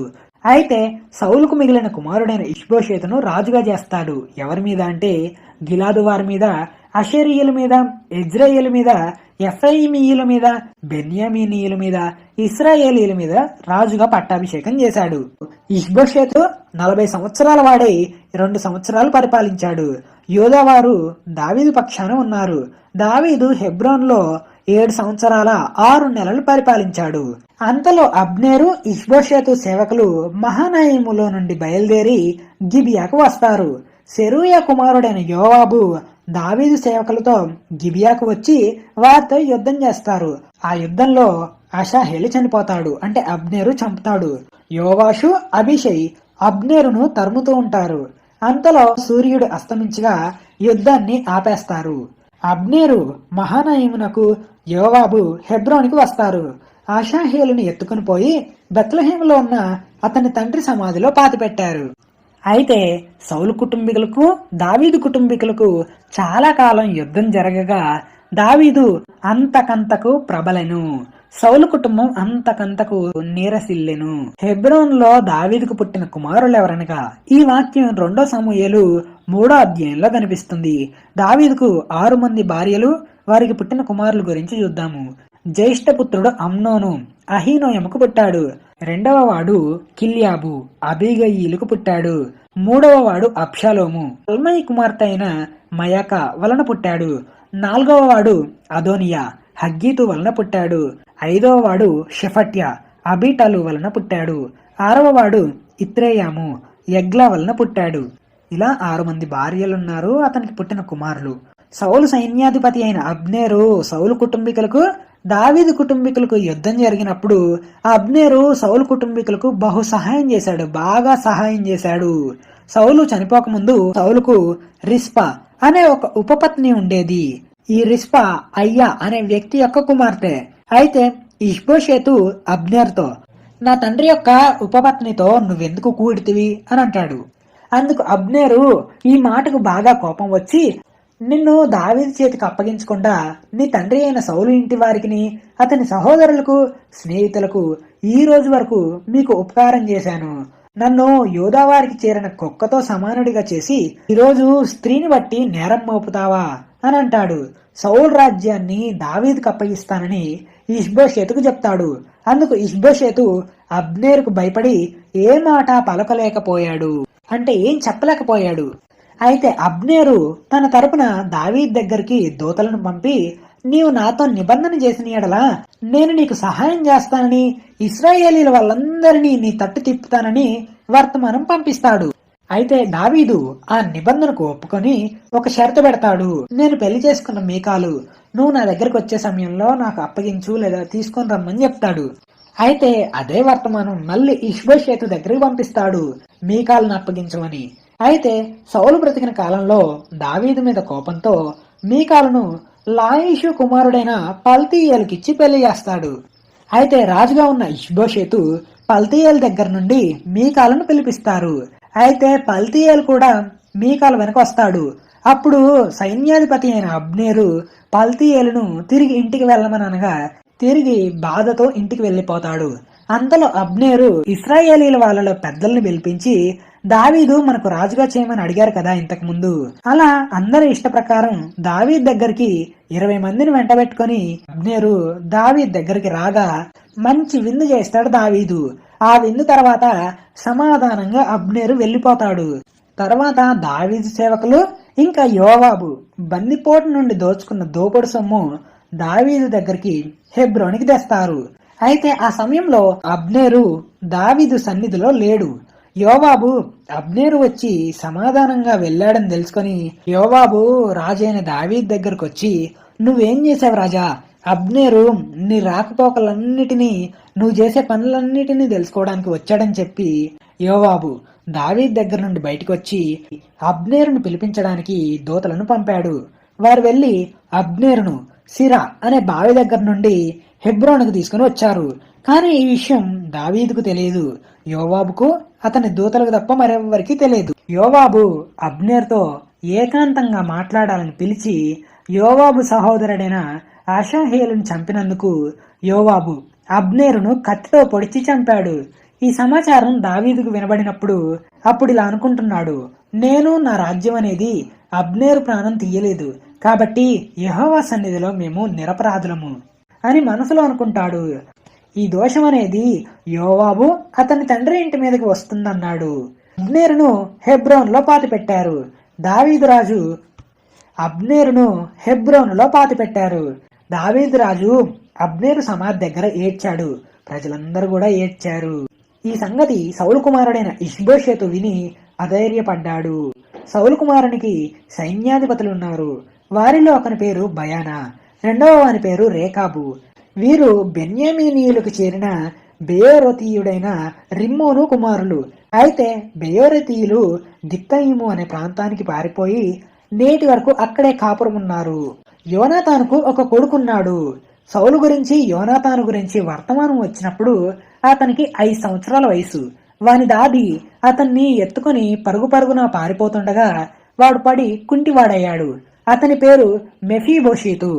రిమ్మోను కుమారులైన రేకాబు బయనాను మధ్యాహ్న సమయంలో ఈ ఇష్బోషేతు మంచం మీద నిద్రించే సమయంలో అతని ఇంటికి వచ్చి మారువేషంలో గోధుమలు తెస్తామని చెప్పి ఇష్బోషేతు నిద్రించే సమయంలో కత్తితో పొడిచి చంపి అతని తలను దావీదు దగ్గరికి రాజు దగ్గరికి తెచ్చి, రాజా ఇదిగో ఇష్బోషేతు తల మేం తెచ్చాము, నీ ప్రాణం తీయాలని చూసిన సౌలు కుమారుని తల ఇది అని చెప్పగా దావీదు రేకాబుతో బయానాతో ఇలా అన్నాడు, ఇంతకు ముందు మీలాగా ఒకడొచ్చి మంచి వర్తమానం తెచ్చాననుకొని సౌలు చనిపోయాడని చెప్పాడు. వాడు తెచ్చిన వర్తమానానికి బహుమానంగా సిక్లగులో నేను వాడిని పట్టుకొని చంపాను. కావున దుర్మార్గులైన మీరు ఏ పాపం తెలియని నిర్దోషి అయిన ఇష్బోషేతును చొరబడి చంపినందుకు వారికి బహుమానంగా వారి చేతులు కాళ్ళు నరికి వారి శవాలను హెబ్రోనులో కొలను దగ్గర వేలాడదీశారు.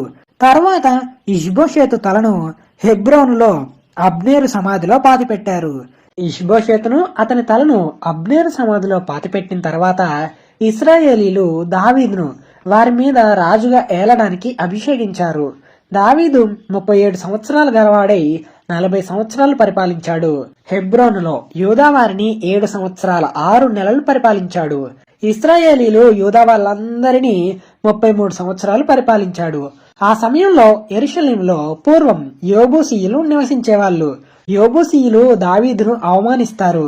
దావీదు యెరూషలేంలోనికి రాలేడు, ఒకవేళ వచ్చినా ఇక్కడ గుడ్డివారు కుంటివారు నిన్ను తోలేస్తారు అని వర్తమానం పంపించారు దావీదుకు.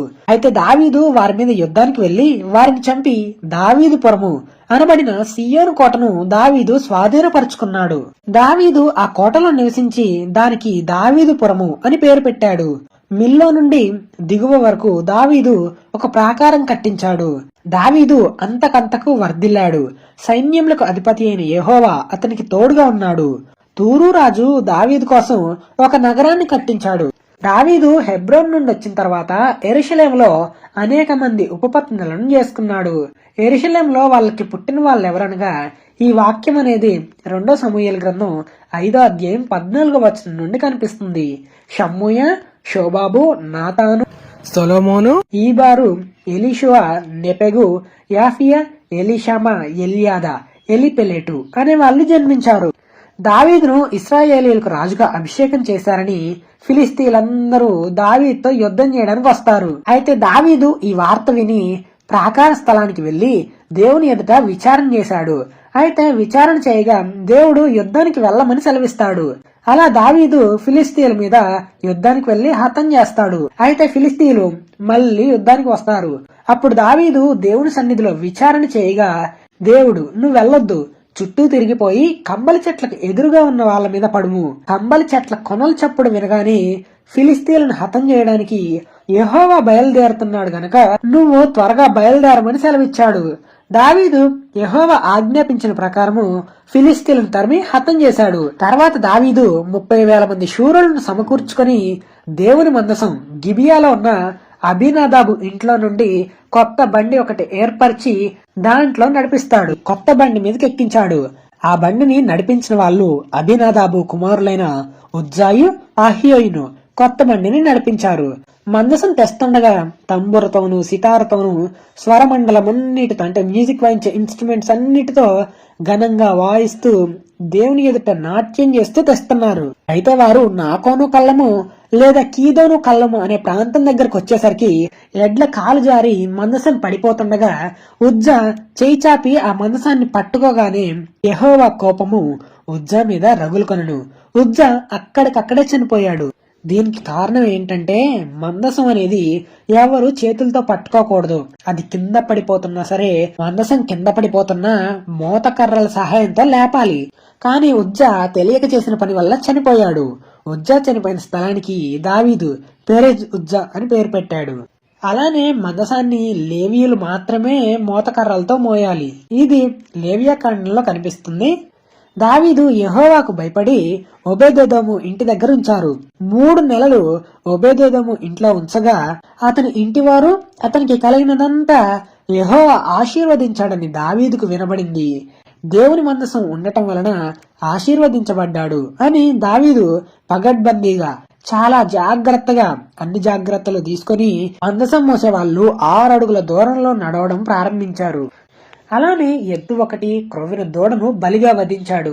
దావీదు నారతో చేయబడిన ఏఫోదును ధరించి యెహోవా సన్నిధిలో నాట్యం చేస్తూ ఒక పండగలా ఊరేగిస్తూ ఇశ్రాయేలీలందరూ ఆనందంతో నాట్యం చేస్తూ మందసాన్ని దావీదు పురానికి తీసుకుని వెళ్తున్నారు.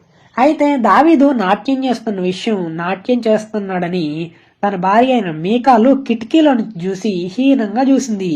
దావీదు మందసం కోసం ఒక స్థలం ఏర్పరిచి అక్కడ మందసాన్ని పెట్టి దహన బలులు, సమాధాన బలులు అర్పించి అక్కడి ప్రజలందరికీ ఒక్కో రొట్టె ద్రాక్షారసపు అడయు అందరికీ పంచాడు. తర్వాత ఎవరింటికి వాళ్ళు వెళ్ళిపోయారు. దావీదు తన ఇంటికి వస్తాడు. అప్పుడు మీకాలు వచ్చి, రాజుగా నువ్వు అందరి ముందు బట్టలిప్పి నాట్యం చేస్తున్నావు అని అపహాస్యం చేస్తుంది. అప్పుడు దావీదు, దేవుడు నన్ను ఇశ్రాయేలీయులకు రాజుగా ఏర్పరిచాడు, నన్ను అధిపతిగా ఈ ప్రజల మీద ఏర్పరచుకున్నాడు, నేను యెహోవా సన్నిధిలో నాట్యం చేశాను అని చెప్తాడు. ఈ కారణంగా సౌలు కుమార్తె అయిన మీకాలు దావీదుతో పిల్లలు కనలేదు. యెహోవా దావీదుకు నెమ్మదిని, సమాధానాన్ని కలుగజేసి తమ శత్రువుల మీద విజయం పొందేలా చేశాడు. అయితే దావీదు నాతాను ప్రవక్తను పిలిపించగా నాతాను ప్రవక్త వచ్చి యెహోవా నీకు తోడుగా ఉన్నాడు అని చెప్తాడు. అయితే ఆ రోజు రాత్రి యెహోవా వాక్కు నాతానుకు ప్రత్యక్షమవుతుంది. అది ఏంటంటే, దావీదుకు ఇలా నా మాటగా చెప్పు అని, నాకు నివాసముగా ఒక మందిరాన్ని కట్టిస్తావా? ఐగుప్తులో నుండి ఇశ్రాయేలీయులకు తోడుగా నీడగా ఉండి మిమ్మల్ని బయటికి రప్పించాను. అప్పటి నుండి మీతో పాటే గుడారంలోనే నేను నివసించాను. ప్రత్యేకంగా మందిరం అనేది ఏం లేదు. అయినా మిమ్మల్ని నేనెప్పుడు మందిరం కట్టించమని నేను అడిగానా? గొర్రెల కాపరులలో ఉన్న నిన్ను గొర్రెలకు దొడ్ల నుండి తీసి ఇశ్రాయేలీయుల మీద రాజుగా అధిపతిగా నియమించాను. నీకు ప్రతి క్షణం తోడుగా ఉండి నీ శత్రువులను నీ చేతికి అప్పగించి ఎవరికీ లేని ఘనులైన వారికి కలిగిన స్థితి నీకు కలగజేశాను. నీ తర్వాత నువ్వు మరణించిన తర్వాత నీ గర్భంలో ఉండి వచ్చిన నీ సంతతికి రాజ్యం అనేది ఏల్తాడు.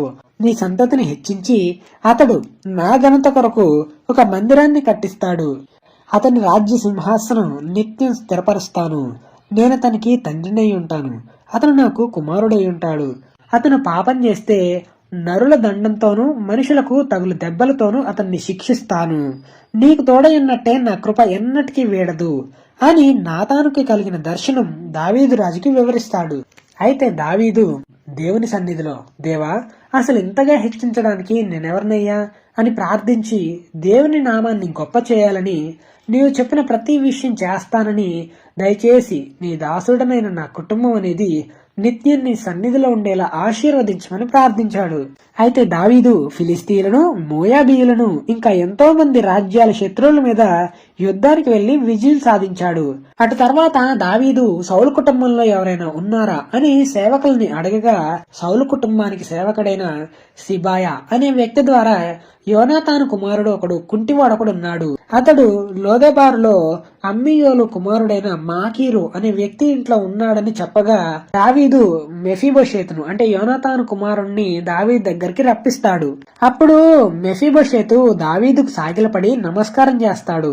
అందుకు దావీదు, భయపడకు, నీ తండ్రి అయిన యోనాతాను నిమిత్తం నీకు ఉపకారం చేసి నీ పితరుడైన మీ తాతయ్య సౌలు భూమి అంతా నీకు మళ్ళీ నీ చేతికి అప్పగిస్తాను. అంతేకాకుండా అలా నేను సదాకాలం నా బల్ల దగ్గర భోజనం చేయదు అని చెప్తాడు. అందుకు అతడు నమస్కరించి, చచ్చిన కుక్కలాంటి వాడినైనా నా ఎడల నువ్వు దయ చూపించడానికి నేనెంతటి వాడును అని అంటాడు. సౌలు సేవకుడైన సిబాను పిలిపించి అతని పొలం పని అంతా జరిగించమని దావీదు ఆజ్ఞాపిస్తాడు. మెఫీబోషెతుకు ఒక కుమారుడున్నాడు. అతని పేరు మీకా. మెఫీబోషెతు రాజకుమారుల్లో ఒకడైనట్టు రాజుబల్ల యొద్ద భోజనం చేసేవాడు.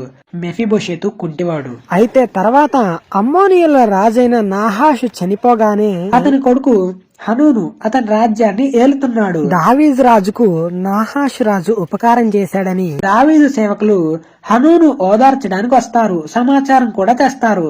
అయితే దావీదు సేవకులు అమ్మోనియుల దేశానికి వచ్చినప్పుడు హనూను రాజు దగ్గర ఉన్న పేరు పొందిన గనులు ఇలా చెప్తున్నారు, దావీదు వారిని వేగు చూడటానికి పంపించాడు, ఈ దేశాన్ని నాశనం చేయడానికి అని తెలిసి తెలియకుండా వారికి తోచింది చెప్పగా హనూను నిజమే అనుకొని వారిని అవమానించి పంపుతాడు. అలా ఒక గొప్ప యుద్ధం జరుగుతుంది. అమ్మోనీయులు సిరియనుల్లో నుండి 20,000 మంది కాల్బలమును, మాయాకారాజు దగ్గర నుండి 1000 మంది బంటులను, టోబు దేశం నుండి 12,000 మంది బంటులను జీతానికి పిలిపించుకున్నారు. దావీదు ఈ సంగతి విని యోవాబును, అభిషైని వ్యూహం సిద్ధపరిచి యుద్ధం చేశారు. దావీదు 700 మంది రధికులను, 40,000 మంది గుర్రపు రౌతులను హతం చేశాడు. అమ్మోనియులకు సహాయం చేయడానికి వచ్చిన వాళ్ళంతా చనిపోయారు. హదదే జెరెనుకు సేవకులైన రాజులందరూ వారితో సమాధానపడి లోబడ్డారు. ఇది 2 సమూయేలు గ్రంథం 10వ అధ్యాయంలో కనిపిస్తుంది. సిరియనులు ఇశ్రాయేలీలకు భయపడి అమ్మోనియులకు సహాయం చేయలేదు. వసంతకాలంలో రాజులు యుద్ధానికి బయలుదేరే సమయంలో దావీదు యోవాబును అతని వారిని ఇశ్రాయేలీలందరినీ అమ్మోనీయుల మీద యుద్ధానికి పంపించగా వారు అమ్మోనీయులను హతం చేసి రిబ్బా అనే పట్టణాన్ని ముట్టడి వేశారు. దావీదు యెరూషలేములోనే ఉన్నాడు, యుద్ధానికి వెళ్లలేదు. ఒకానొక దినమున సాయంకాలం వేళ దావీదు పడక మీద నుండి లేచి రాజనగరి మిద్దె మీద అంటే డాబా మీద నడుస్తూ చూస్తుండగా స్నానం చేస్తున్న ఒక స్త్రీ కనిపించింది. ఆమె చాలా అందంగా ఉండటంతో ఎవరి కుమార్తెతో తెలుసుకోవాలని సమాచారం తెలుసుకోమని దూతను పంపిస్తాడు. ఆమె ఏలియాము కుమార్తె హిత్తీయుడైన ఊరియా అనే వ్యక్తి యొక్క భార్య అని తెలుస్తుంది. ఆమె పేరు బెత్సెబా అని దూత సమాచారం తెలియజేస్తాడు. ఊరియా చాలా మంచి వ్యక్తి.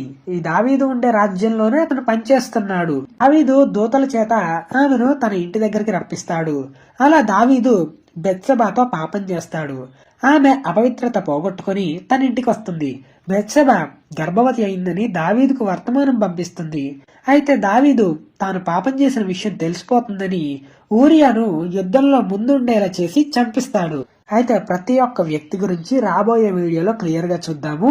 ఈ కార్యం దేవుని దృష్టికి దుష్కార్యంగా ఉంది. ఊరియా దావీదు యొక్క సేవకుడు. ఈ విషయం గురించి తెలిసిన బెత్సెబా అంటే భర్త చనిపోయాడని తెలిసిన బెత్సెబా భర్త గురించి ఏడుస్తుంది. తర్వాత దావీదు బెత్షెబాను చేర్చుకుంటాడు. దేవుడు వెంటనే నాతాను ప్రవక్తను దావీదు దగ్గరికి పంపించాడు. ఈ కార్యం దేవుని దృష్టికి దుష్కార్యంగా ఉండెను. నాతాను ప్రవక్త దావీదు దగ్గరకు వచ్చి ఒక ఉపమాన రీతిలో చెప్పాడు. ఒక ఊర్లో ఇద్దరు మనుషులున్నారు. ఒకడు బాగా డబ్బు ఆస్తున్నవాడు, ఇంకా గొర్రెలు గొడ్లు ఉన్నాయి. ఇంకొకడు దరిద్రుడు. అతనికి తాను కొనుక్కొచ్చిన చిన్న ఆడ గొర్రె పిల్ల తప్ప మరి ఏమీ లేదు. అతడు గొర్రె పిల్లను సొంత బిడ్డలా చూసుకునేవాడు. వాని బిడ్డల యొద్ద ఉండి పెరిగి వాని చేతి ముద్దలు తింటూ వాని గిన్నెలో నీళ్లు త్రాగుతూ కౌగిట్ట పండుకొని వాని కుమార్తెలా ఉంది. అయితే ఒకనొక రోజు మార్గస్థుడు ఒకడు ఐశ్వర్యవంతుడి దగ్గరికి వస్తాడు. అయితే ఐశ్వర్యవంతుడు మార్గస్థుడకు మర్యాద చేయాలని తన దగ్గర ఉన్న గొర్రెలలో కాని గొడ్లలో కాని ఏదీ ముట్టుకోకుండా ఆ దరిద్రుడు అల్లారు ముద్దుగా పెంచుకున్న గొర్రె పిల్లను తీసుకుని మర్యాద చేస్తాడు. దావీదు ఆ మాట విని కోప్పడి ఈ పని చేసిన వాడు మరణానికి పాత్రుడు, వాడికి కనికరం లేక ఈ కార్యం చేశాడు గనుక ఒక గొర్రె పిల్లకు ప్రతిగా 4 గొర్రె పిల్లల్ని ఇవ్వాలి అని నాతానుతో అంటాడు. అప్పుడు నాతాను, ఆ మనుషుడు నీవే, ఇశ్రాయేలీయుల దేవుడైన యెహోవా సెలవిచ్చుచున్నది ఏమనగా, నేను నిన్ను ఇశ్రాయేలీయుల మీద రాజుగా పట్టాభిషేకం చేసి సౌలు చేతిలో నుండి నిన్ను విడిపించి నీ యజమానుని నగరి నీకు అనుగ్రహించాను. నీ యజమానుని స్త్రీలను కూడా నీ దగ్గరికి చేర్చాను. ఇశ్రాయేలీయులను యోధావారిని నీకు అప్పగించాను. నేను నీకు ఎక్కువ మంది ఇచ్చాను. ఇది చాలదన్నట్టు నువ్వు యెహోవా మాట తృణీకరించి చెడుతనం చేశావు. అమ్మోనీయుల చేతిలో ఊరియాను దారుణంగా చంపించావు. నువ్వు దేవుణ్ణి లక్ష్య పెట్టకుండా బెత్షెబాను లక్ష్య పెట్టావు. ఊరియా భార్యను నీకు భార్యగా చేసుకున్నందున నీ ఇంటి వారికి సదాకాలం యుద్ధం జరుగుతుంది అని నాతాను ప్రవక్త దేవుని మాట చెప్పగా దావీదు నేను పాపం చేశానని ఒప్పుకుంటాడు. నాతానుతో చెప్తాడు. దావీదు ఇలా అంటాడు, నేను దేవుని దృష్టిలో పాపం చేశాను అని అంటాడు. అందుకు నాతాను, నువ్వు చావకుండా ఉండునట్లు యెహోవా నీ పాపం పరిహరిస్తాడు. అయితే నువ్వు చేసిన పాపానికి నీకు బెత్షెబాకు పుట్టబోయే బిడ్డ నిశ్చయంగా చనిపోతాడని నాతాను దావీదుతో చెప్పి వెళ్లిపోతాడు. అయితే దావీదుకు బెత్షెబాకు పుట్టిన బిడ్డ జబ్బు పడుతుంది. అయితే దావీదు ఉపవాసం ఉండి లోపలికి పోయి రాత్రంతా సాగిలపడి బిడ్డ కోసం దేవుణ్ణి బ్రతిమిలాడాడు. భోజనం కూడా చేయలేదు. 7వ రోజున బిడ్డ చనిపోతాడు. అయితే దావీదు సేవకులందరూ మాట్లాడుకుంటుంటే వింటాడు. బిడ్డ చనిపోయిందని తెలుసుకుంటాడు. అప్పుడు దావీదు నేల నుండి లేచి స్నానం చేసి తైలం రాసుకొని వేరు వస్త్రాలు ధరించి భోజనం చేస్తాడు. అప్పుడు అతని సేవకులు ఇలా అంటారు, ఏంటి రాజా, బిడ్డ బ్రతుకున్నప్పుడు ఉపవాసం ఉన్నావు, బిడ్డ చనిపోయాడని తెలియగానే లేచి భోజనం చేస్తున్నావేంటి అని అడుగుతారు. అందుకు దావీదు, బిడ్డ ప్రాణంతో ఉన్నప్పుడు దేవుడు నా యందు కనికరిస్తాడని ఆ బిడ్డను బ్రతికిస్తాడని ఉపవాసం ఉన్నాను. ఇప్పుడు బిడ్డ చనిపోయాడు, ఇక నేను ఎందుకు ఉపవాసం ఉండాలి అని అంటాడు. దావీదు బెత్షెబాను ఓదారుస్తాడు. తర్వాత దావీదు బెత్షెబాను కూడినప్పుడు ఒక కుమారునికి జన్మనిస్తుంది. అతనికి సొలొమోను అని పేరు పెడతారు. అయితే యెహోవా అతన్ని ప్రేమించి నాతాను ప్రవక్త ద్వారా యెహోవా ఆజ్ఞను బట్టి యాదిద్య అని పేరు పెడతారు. యాదిద్య అంటే యెహోవాకు ప్రియుడు అని అర్థం. తర్వాత యోవాబు ఇంకా దావీదు రబ్బా అనే పట్టణం మీద యుద్ధం చేస్తారు. యుద్ధంలో విజయం సాధించి యెరూషలేముకు వస్తారు. యోవాబు రబ్బా అనే అమ్మోనీయుల పట్టణం మీద యుద్ధం చేసి రాజనగరిని పట్టుకుంటాడు.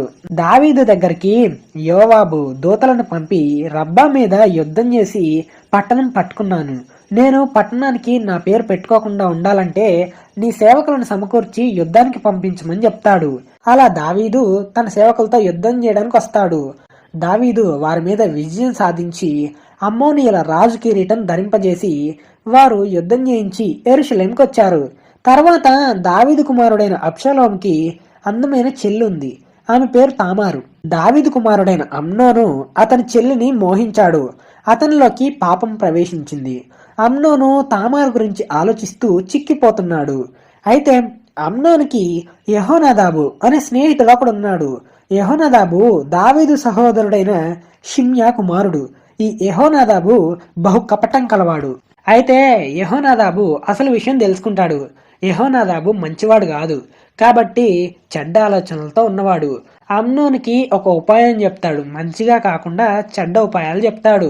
నువ్వు రోగువయ్యుండు, అంటే రోగిలా వేషం వేసుకొని నీ మంచం మీద పడుకొని ఉండు. నీ తండ్రి నిన్ను చూడ్డానికి వచ్చినప్పుడు తామారుని నీ కోసం భోజనం తెమ్మని చెప్పమని చెప్తాడు. అలా దావీదు అమ్నోను చూడ్డానికి వచ్చినప్పుడు యెహోనాదాబు చేసిన ఉపాయం తామారుని భోజనం తెమ్మని దావీదు రాజుకు చెప్తాడు.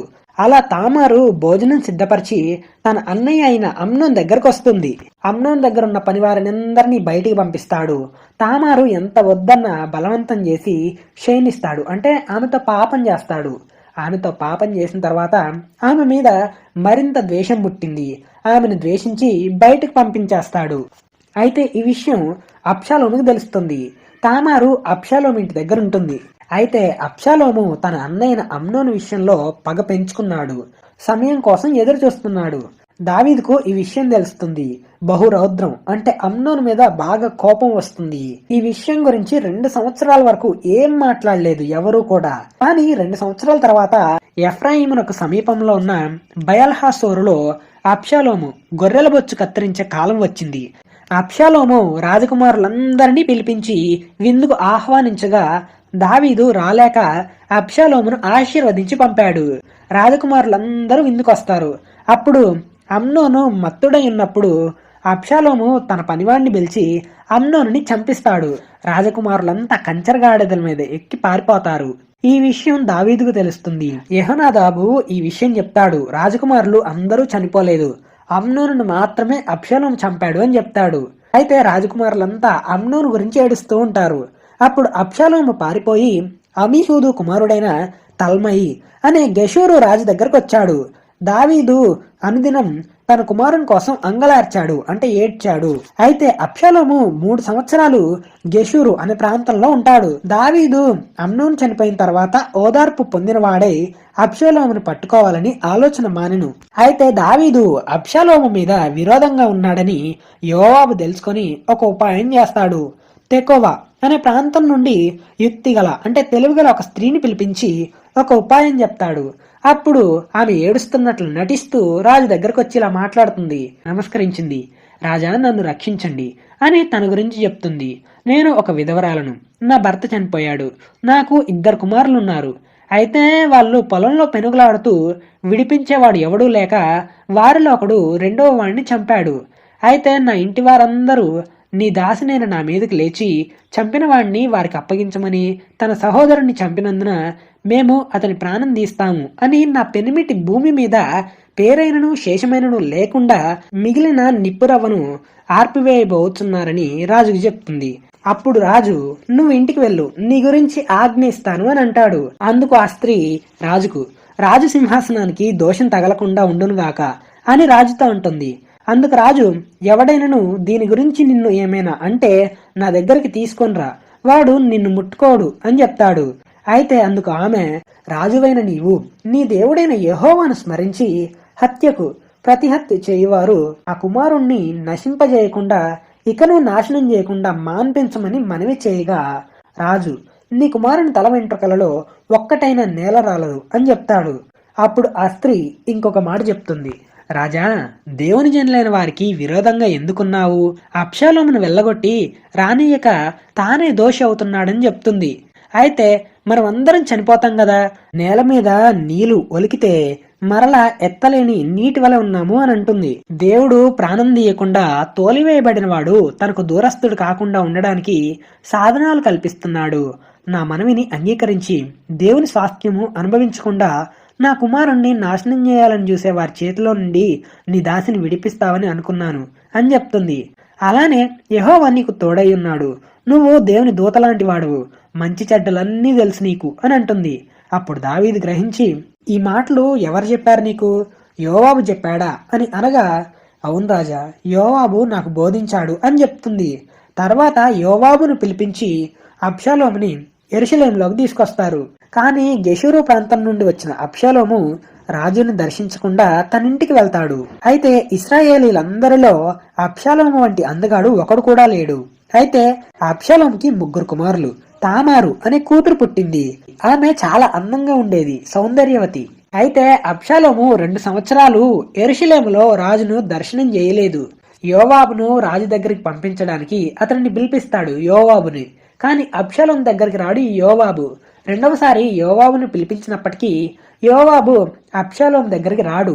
దానితో అబ్షాలోము తన పనివారిని పిలిచి అబ్షాలోం పొలం పక్కనే ఉన్న యోవాబు యవల చెలను తగలబెట్టిస్తాడు. అప్పుడు యోవాబు అబ్షాలోం దగ్గరకు వస్తాడు. తన పనివారు యవల చేలను ఎందుకు తగలబెట్టారు అని అడిగినప్పుడు, నేను గెషూరు ప్రాంతం నుండి రావడం వల్ల ఉపయోగం ఏముంది, నేను అక్కడ ఉండటం మంచిది కదా అని అంటాడు.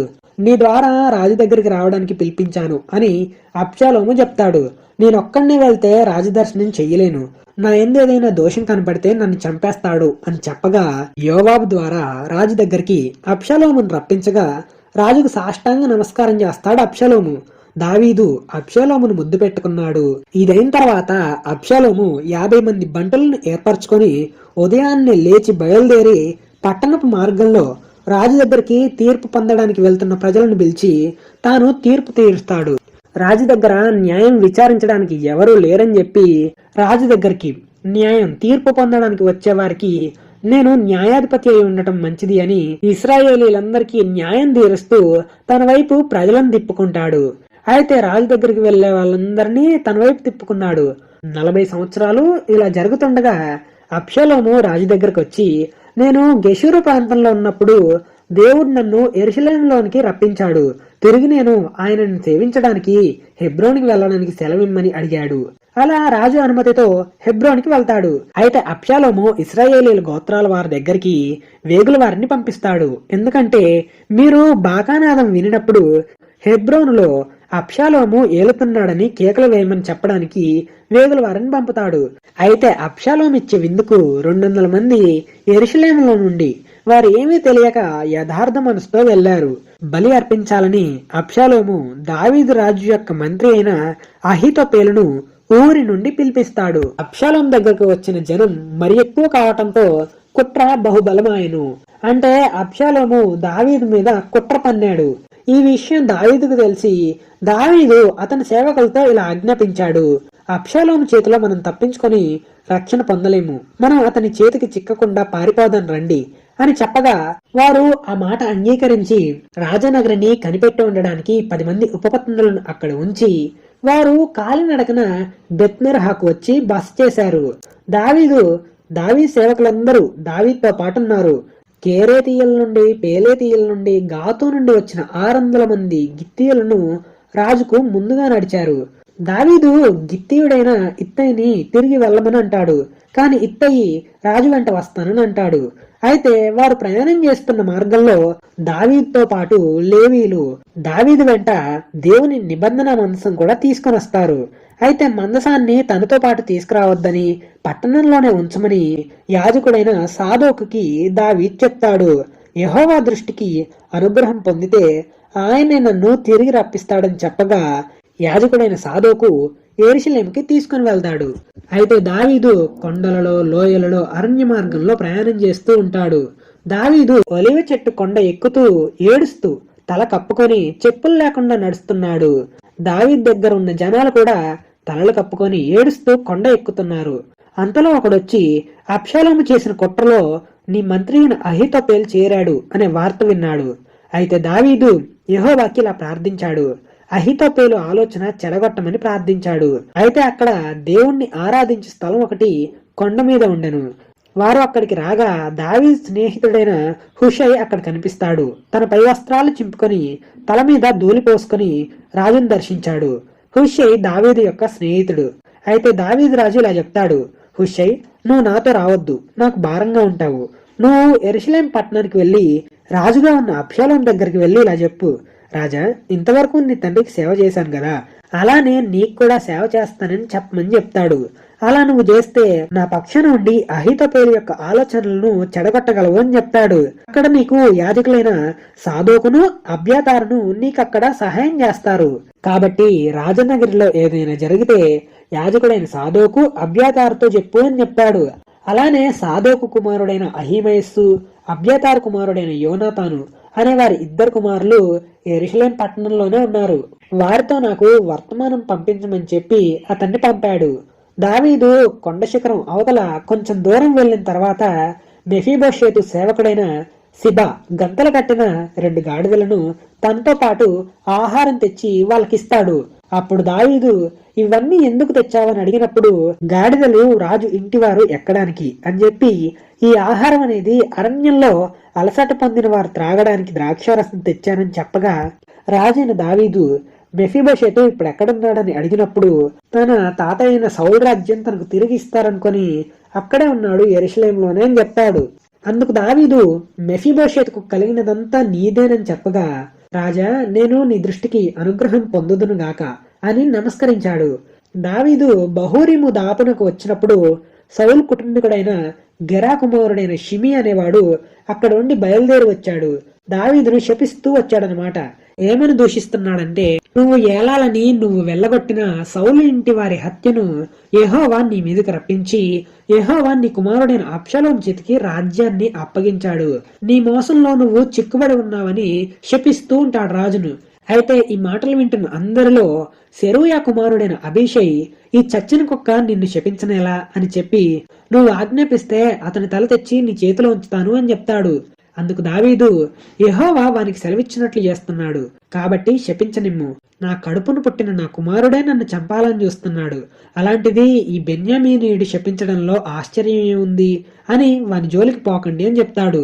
యెహోవా నా శ్రమను లక్ష్యపెట్టునేమో, వాడు పలికిన శాపానికి బదులుగా మేలు చేస్తాడేమో అని చెప్తాడు. అయితే వారు ప్రయాణం చేసి అలసట పొంది ఒక చోటకొచ్చి సేద తీరుతారు. దావీదు స్నేహితుడైన అర్కీయుడైన హుషయి అబ్షాలోము దగ్గరకు వచ్చి మాట్లాడుతుండగా అబ్షాలోము నువ్వు నీ స్నేహితుడితో కూడా వెళ్ళకపోయావా? నీ స్నేహితునికి చేసే ఉపకారం ఇంతేనా అని అడిగినప్పుడు యెహోవాను ఇంకా ఈ ప్రజలంతా ఎవరిని కోరుకుంటారో నేను అతని వాడిని అవుతానని చెప్పాడు. అలా అక్కడ అబ్షాలోము దగ్గర ఉంటాడు. దావీదు యొక్క మంత్రి అయిన అహితోపెలు అబ్షాలోముతో అన్ని చెడ్డ ఆలోచనలు చేస్తాడు. నీ తండ్రికి నువ్వు అసహ్యంగా ఉండాలి అంటే కావలిగా ఉన్న ఉపపత్నుల దగ్గరికి వెళ్తే నువ్వు నీ తండ్రికి అసహ్యుడమైనట్టు ప్రజలందరూ తెలుసుకుంటారు. అప్పుడు నీ పక్షాన ఉన్న వారందరూ ధైర్యం తెచ్చుకుంటారు అని చెప్పాడు. కాబట్టి మేడ మీద గుడారం వేయగా ఇశ్రాయేలీలందరికీ తెలిసేటట్లు అతడు తన తండ్రి ఉపపత్నులతో కూడెను. అయితే ఆ దినములలో అహీతోపెలు చెప్పిన ఏ ఆలోచన అయినా ఒకడు దేవుని యొద్ద విచారణ చేసి పొందిన ఆలోచన అయినట్టుగా ఉండెను. దావీదును అబ్షాలోమును దానిని అట్లే ఆచరించుచుండిరి. అహీతోపెలు అబ్షాలోముతో రాజా నేను దావీదును బెదిరించిన ఎడల దావీదుతో పాటు ఉన్న జనులంతా పారిపోతారు. రాజును మాత్రం చంపి ప్రజలను నీ తట్టు తిప్పుతాను. వారు నీతో సమాధాన పడతారు గనక నీ చిత్తమైతే నేను 12,000 మంది సైన్యాన్ని ఏర్పరచుకొని పోయి ఈ రాత్రి దావీదును తరిమి పట్టుకుంటాను అనే విషయం అబ్షాలోముతోనూ ఇశ్రాయేలీల వారి పెద్దలందరితోనూ ఈ ఆలోచన మంచిగా ఉంటుంది. అయితే ఈ ఆలోచన గురించి హుషై ఏం చెప్తాడో అని అబ్షాలోము హుషైని పిలిపిస్తాడు. అప్పుడు హుషై వచ్చి తన ఆలోచన చెప్తాడు. ఈసారి అహీతోపెలు చెప్పిన ఆలోచన మంచిది కాదు. నీ తండ్రి ఇంకా అతని పక్షాన ఉన్న వాళ్ళందరూ బలాఢ్యులు. నీ తండ్రి యుద్ధంలో ప్రావీణ్యుడు. అడవిలో పిల్లలను పోగొట్టుకొనిన ఎలుగుబంట్లు వంటి వారై ఉన్నారు అని చెప్పాడు. దావీదు జనులతో బస చేయడు. ఏదో ఒక గుహలోనో లేదా ఒక స్థలంలో దాగి ఉంటాడు. కాబట్టి ఒకవేళ వారితో యుద్ధం చేయడం ప్రారంభిస్తే నీ వారిలో కొందరు ఒకవేళ కూలితే జనాలు చూసి అబ్షాలోము పక్షాన ఉన్నవాళ్ళు ఓడిపోయారని చెప్పుకుంటారు. నీ తండ్రి బలాఢ్యుడని అతని పక్షాన ఉన్న వాళ్ళందరూ ధైర్యవంతులు అని ఇశ్రాయేలీలందరికీ తెలుసు. కాబట్టి నా ఆలోచన ఏంటంటే దాను నుండి బెయర్షెబా వరకు సముద్రపు ఇసుక రేణువులంత ఇశ్రాయేలీలందరినీ నలుదిశల నుంచి నీ యొద్ద సమకూర్చి నువ్వు స్వయంగా యుద్ధానికి వెళ్ళాలి. అప్పుడు మనకి ఏదో ఒక స్థలంలో కనపడతాడు.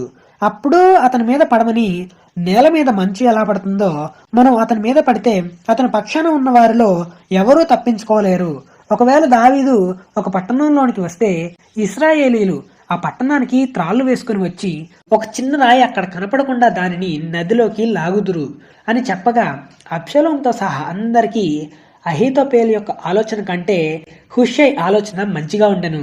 అయితే హుషై ఈ విషయం యాజకులైన సాదోకుతోనూ అబ్యాతారుతోనూ చెప్పగా మీరు త్వరపడి వర్తమానం దావీదుకు పంపించమని చెప్తాడు. పనికత్తె ద్వారా ఈ విషయం యోనాతానుకి అహిమయస్సుకు ఎన్రోగేలు అనే ప్రాంతంలో నిల్చొని ఉండగా పనికత్తె చెప్తుంది. వారు వచ్చి దావీదుకు చెప్తారు ఈ సమాచారం. అలా వారు దావీదు ఉన్న ప్రాంతానికి ప్రయాణం చేస్తుండగా అబ్షాలోము పనివాడు చూసి అబ్షాలోముకి చెప్తాడు. అప్పుడు వారు వేగంగా వెళ్లి బహూరీము అనే ప్రాంతంలో ఒకరి ఇంటికి చేరారు. అతని ఇంటి ముందు ఒక బావిలో దాగి ఉంటారు. అయితే ఆ ఇంటి ఇల్లాలు తెలివిగా ఒక ముతకగుడ్డ తెచ్చి బావి మీద పరిచి దానిపై గోధుమ పిండి ఆరపోసింది. కాబట్టి వాళ్ళు దాగిన సంగతి ఎవరికీ తెలియలేదు. అప్పుడు అబ్షాలోం సేవకులు ఆ ఇంటికి వచ్చి ఆమెను అడుగుతారు. ఈ అహిమయస్సు యోనాతాను ఎక్కడున్నారని అడగగా వారు ఏరు దాటిపోయారని చెప్తుంది. అయితే ఆ సేవకులు ఏరు దాటి వెళ్లి వెతుకుతారు, కానీ వాళ్ళు ఎక్కడా కనపడకపోవడంతో తిరిగి యెరూషలేముకు వస్తారు. యోనాతాను అహిమయస్సు బావిలో నుండి బయటికి వచ్చి దావీదు దగ్గరకు వచ్చి అహీతోపెలు ఆలోచన గురించి చెప్పి రాత్రి సమయంలో దావీదు ఇంకా అతని దగ్గర ఉన్న వారందరినీ యోర్దాను నదిని దాటిస్తారు. అలా దావీదుతో ఉన్న వారంతా రాత్రంతా యోర్దాను నదిని దాటుతారు. అహీతోపెలు తాను చెప్పిన ఆలోచన జరగకపోవడంతో గాడిదకు గంత కట్టి ఎక్కి తన ఊరనున్న తన ఇంటికి పోయి తన ఇల్లు చక్క పెట్టుకొని ఊరు వేసుకొని చనిపోయాడు. జనులు అతని తండ్రి సమాధిలో అతన్ని పాతిపెట్టారు. అయితే దావీదు మహానయిము అనే ప్రాంతానికి రాగా అబ్షాలోమును ఇశ్రాయేలీలందరూ యోర్దాను నది దాటి వస్తారు. అబ్షాలోము యోవాబుకు బదులుగా అమాషాను సైన్యాధిపతిగా నియమిస్తాడు. అబ్షాలోము ఇంకా ఇశ్రాయేలీలందరూ గిలాదు దేశంలో దిగారు. దావీదు మహానయిమునకు వచ్చినప్పుడు నాహాషు కుమారుడైన షోబియా, అమ్మియేలు కుమారుడైన మాకీరు, గిలాదు వాడైన బర్జిల్లయిము అరణ్యంలో దావీదు ఇంకా అతని జనులకు ఆహారం లేదా భోజనం తెస్తారు. దావీదు తన దగ్గరున్న ప్రజలలో అందరినీ లెక్కపెట్టి సహస్రాధిపతులను శతాధిపతులను నిర్ణయించి 3 భాగాలు చేశాడు. యోవాబు చేతి కింద ఒక భాగం, సెరూయ కుమారుడైన అభిషై అను యోవాబు సహోదరుని చేతి కింద ఒక భాగం, అలానే గిత్తీయుడైన ఇత్తయి చేతి కింద ఒక భాగం ఉంచాడు. వారు అబ్షాలోముతో యుద్ధానికి వెళ్తుండగా దావీదును పట్టణంలోనే ఉండమని చెప్పి వెళ్తుండగా అబ్షాలోముపై దయ చూపించండి అని దావీదు యోవాబుకి, అభిషైకి, ఇత్తయితో చెప్తాడు, ఆజ్ఞాపిస్తాడు అధిపతులందరికీ. అయితే దావీదు దగ్గరున్న ప్రజలందరూ 100 కొలది 1000 కొలదిగా బయలుదేరి ఎఫ్రాయిము వనంలో యుద్ధం జరుగుతుండగా ఇశ్రాయేలీలు దావీదు సేవకుల ఎదుట నిలవలేక ఓడిపోయారు. ఆ దినమున అక్కడ 20,000 మంది చనిపోయారు. ఆ రోజున కత్తివాత చేత కూలిన వారి కంటే ఎక్కువ మంది అడవిలో చిక్కుకొని నాశనమయ్యారు. అయితే అబ్షాలోము కంచరగాడిద మీద ఎక్కిపోతున్నాడు. దావీదు సేవకులు అతనికి ఎదురయ్యారు. ఆ కంచరగాడిద ఒక గొప్ప మస్తకి వృక్షం యొక్క చిక్కు కొమ్మల కింద పోయినప్పుడు అతని తల చెట్టుకు తగులుకుంటుంది. అతడు ఆకాశానికి భూమికి మధ్య వేలాడుతుండగా అతని కింద ఉన్న కంచరగాడిద ముందుకు పోయింది. అయితే ఇది చూసిన ఒకడొచ్చి యోవాబు దగ్గరకు వచ్చి అబ్షాలోము చెట్టుకు వేలాడుతున్నాడు అనే విషయం చెప్పగా అందుకు యోవాబు, నువ్వు అతన్ని చంపితే నీకు బహుమానం ఇచ్చేవాడిని అని చెప్తాడు. అప్పుడు ఆ వ్యక్తి, దావీదురాజు అబ్షాలోమును ముట్టుకోవద్దని ఆజ్ఞ నేను కూడా విన్నాను అని నువ్వు నాకు బహుమానం ఇచ్చినా నేను చంపను.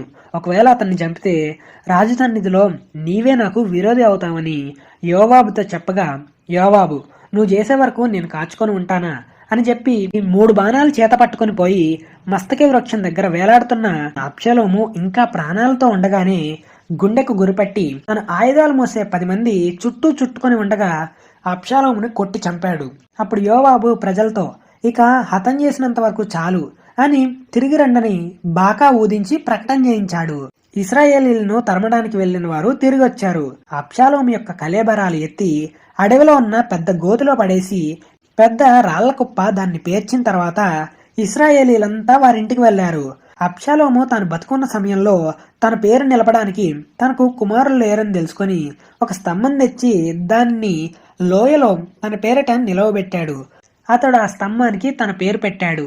నేటి వరకు అబ్షాలోము స్తంభం అని దానికి పేరు. సాదోకు కుమారుడైన అహిమయస్సు, నేను పరిగెత్తుకుని పోయి ఈ విషయం దావీదు రాజుతో వర్తమానం అందించనా అని యోవాబుతో చెప్పగా, ఈ రోజు వర్తమానం చెప్పకూడదు, మరి ఒక రోజు చెప్పొచ్చు అని చెప్తాడు. రాజకుమారుడు చనిపోయాడు కదా, కాబట్టి ఈ రోజు వద్దు అని చెప్తాడు.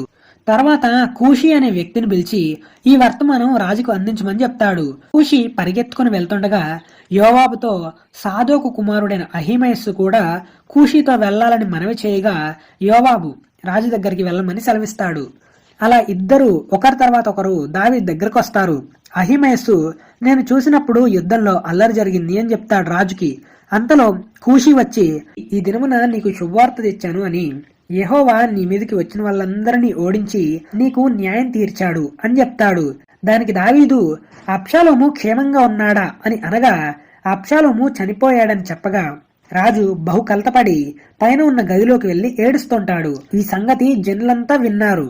అయితే యోవాబు రాజు దగ్గరకు వచ్చి, నీ కుటుంబం ప్రాణాలను రక్షించిన నీ సేవకులందరినీ ఈ రోజు సిగ్గుపరిచి నీ స్నేహితుల ఎడల ప్రేమ చూపక నీ శత్రువుల ఎడల ప్రేమ చూయిస్తున్నావు. ఈ రోజు అధిపతులు సేవకులు ఇష్టలు కారని నీవు కనపరిచితివి. మేమందరం చనిపోయి అబ్షాలోము ఒక్కడే బతికితే నీకు ఇష్టంగా ఉండేదన్నమాట. ఈ రోజు నేను తెలుసుకున్నాను.